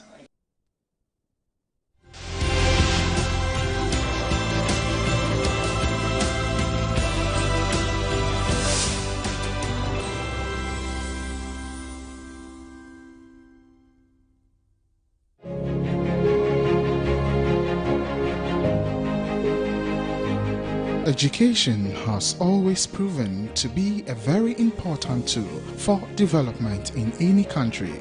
According to the United Nations Educational, Scientific and Cultural Organization UNESCO, education is a human right and a force for sustainable development and peace. It is for this reason that the UN Sustainable Development Goal number 4 highlights education in the 2030 agenda as a requirement to empower people with the knowledge, skills, and values to live in dignity, build their lives, and contribute to their societies. In Ghana, however, although stakeholders and government have taken steps to ensure the realization of quality education, there is still a lot of work to be done as the Ghanaian educational sector is facing several challenges, especially in rural areas, and Kumewu Badmasi, which is located in the Setre Kumewu district of the Ashanti region, is no exception. Schools in Kumewu Badmasi are still studying in wooden structures, while others study in churches and under trees.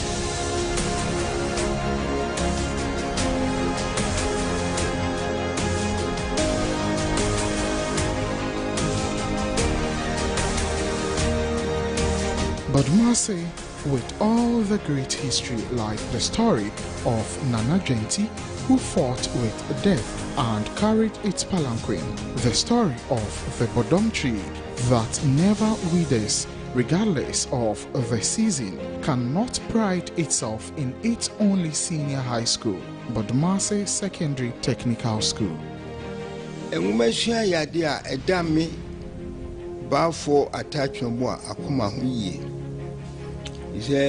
Enumesua na di empuntu ba ome biare mu enti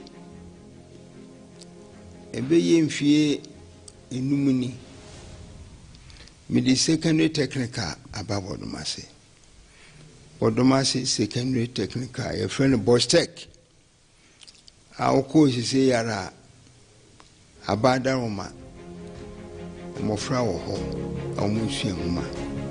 Chief of Badmasi, Berima Atachinbua, expresses concerns about the poor condition of the school. Prime century force na Abayati, Minister of Education or Ghana Education Services, Omofia Mason say, what is school na badi na ye share baby school no students on bedida a dormitory.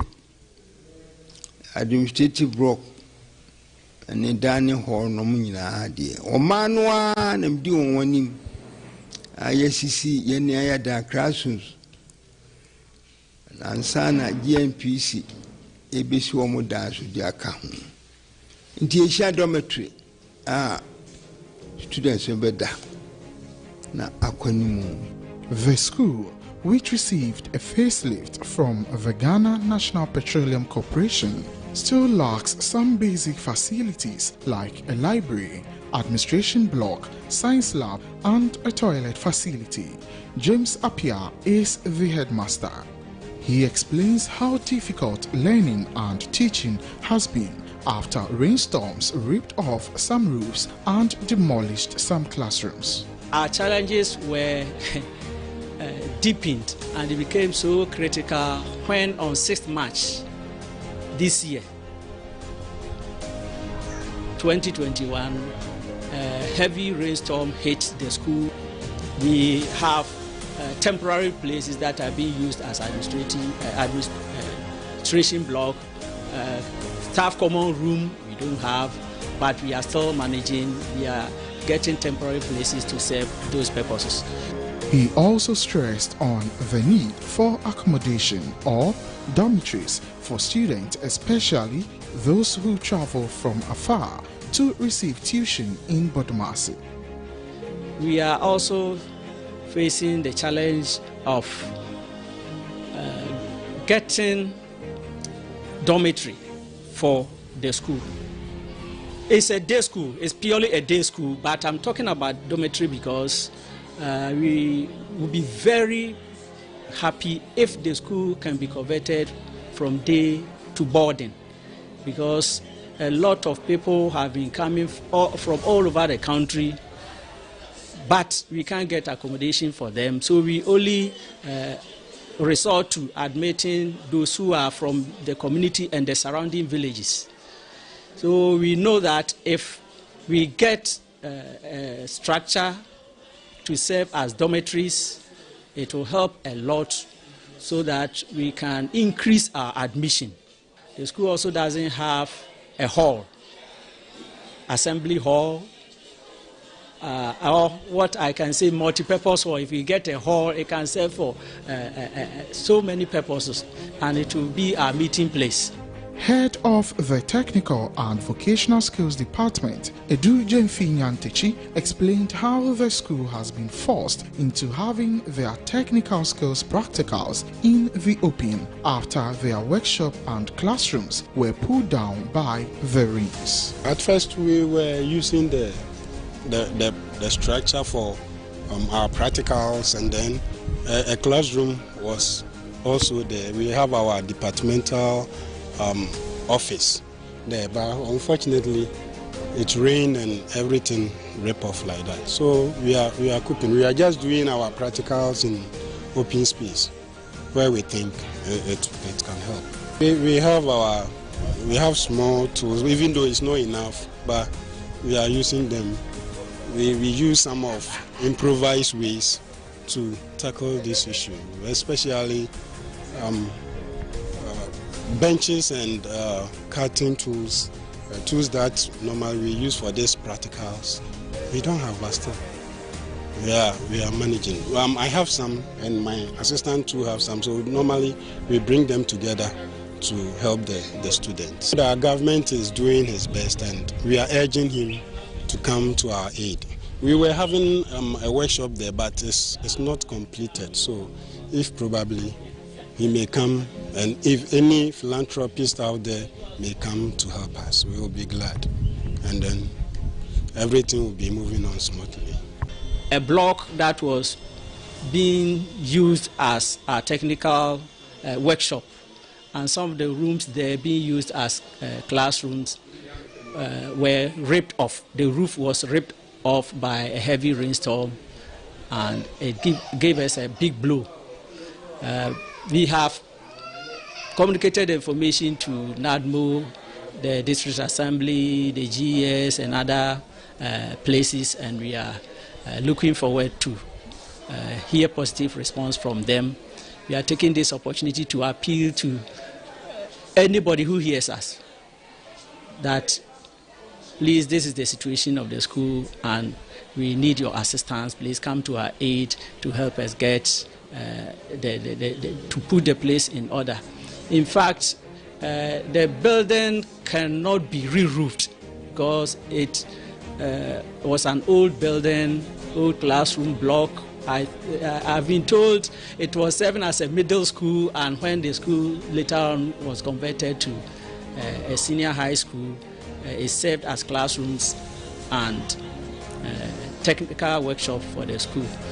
The issue of quality education at the Bodmasi Presbyterian Junior High School is not different or probably worse than what was seen at the senior high school. On my way to the school, I met one of the assembly members in Bodmasi, Janet Achina. She accompanied the team to the Bodmasi Presby JHS, but not without taking the news team through the routes. According to her, the deep trenches are death traps to the student and community members alike.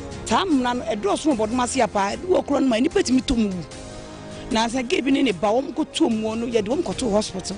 Ninyana aye nsempi beze nkranke tuwanam amneso anana ehu panje srewa meyemwa ne Bodmasi nyibia obetinka bia so wo mwa bia de bebua ye bia srewa babemwa ne se de ye hu amane wa se amna ne ekum ye Bodmasi fo abanso so be na kakrani be mfie be miensani o se kumawu Bodmasi obe tan rules caterpillar ewo kumawu eba Bodmasi eyi akwane a efi obesine yenti kutam jame e monka nsu otokora na ye nanka ne yetan e ba bi kora nanka yepe nenso ye de adesede efa Metro TV so mon sankirefo so na aba te se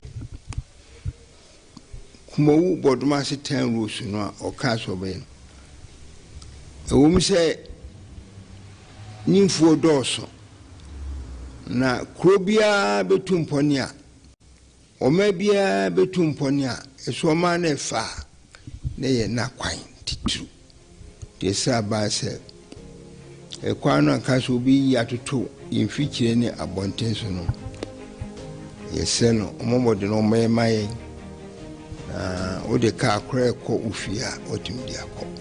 I continue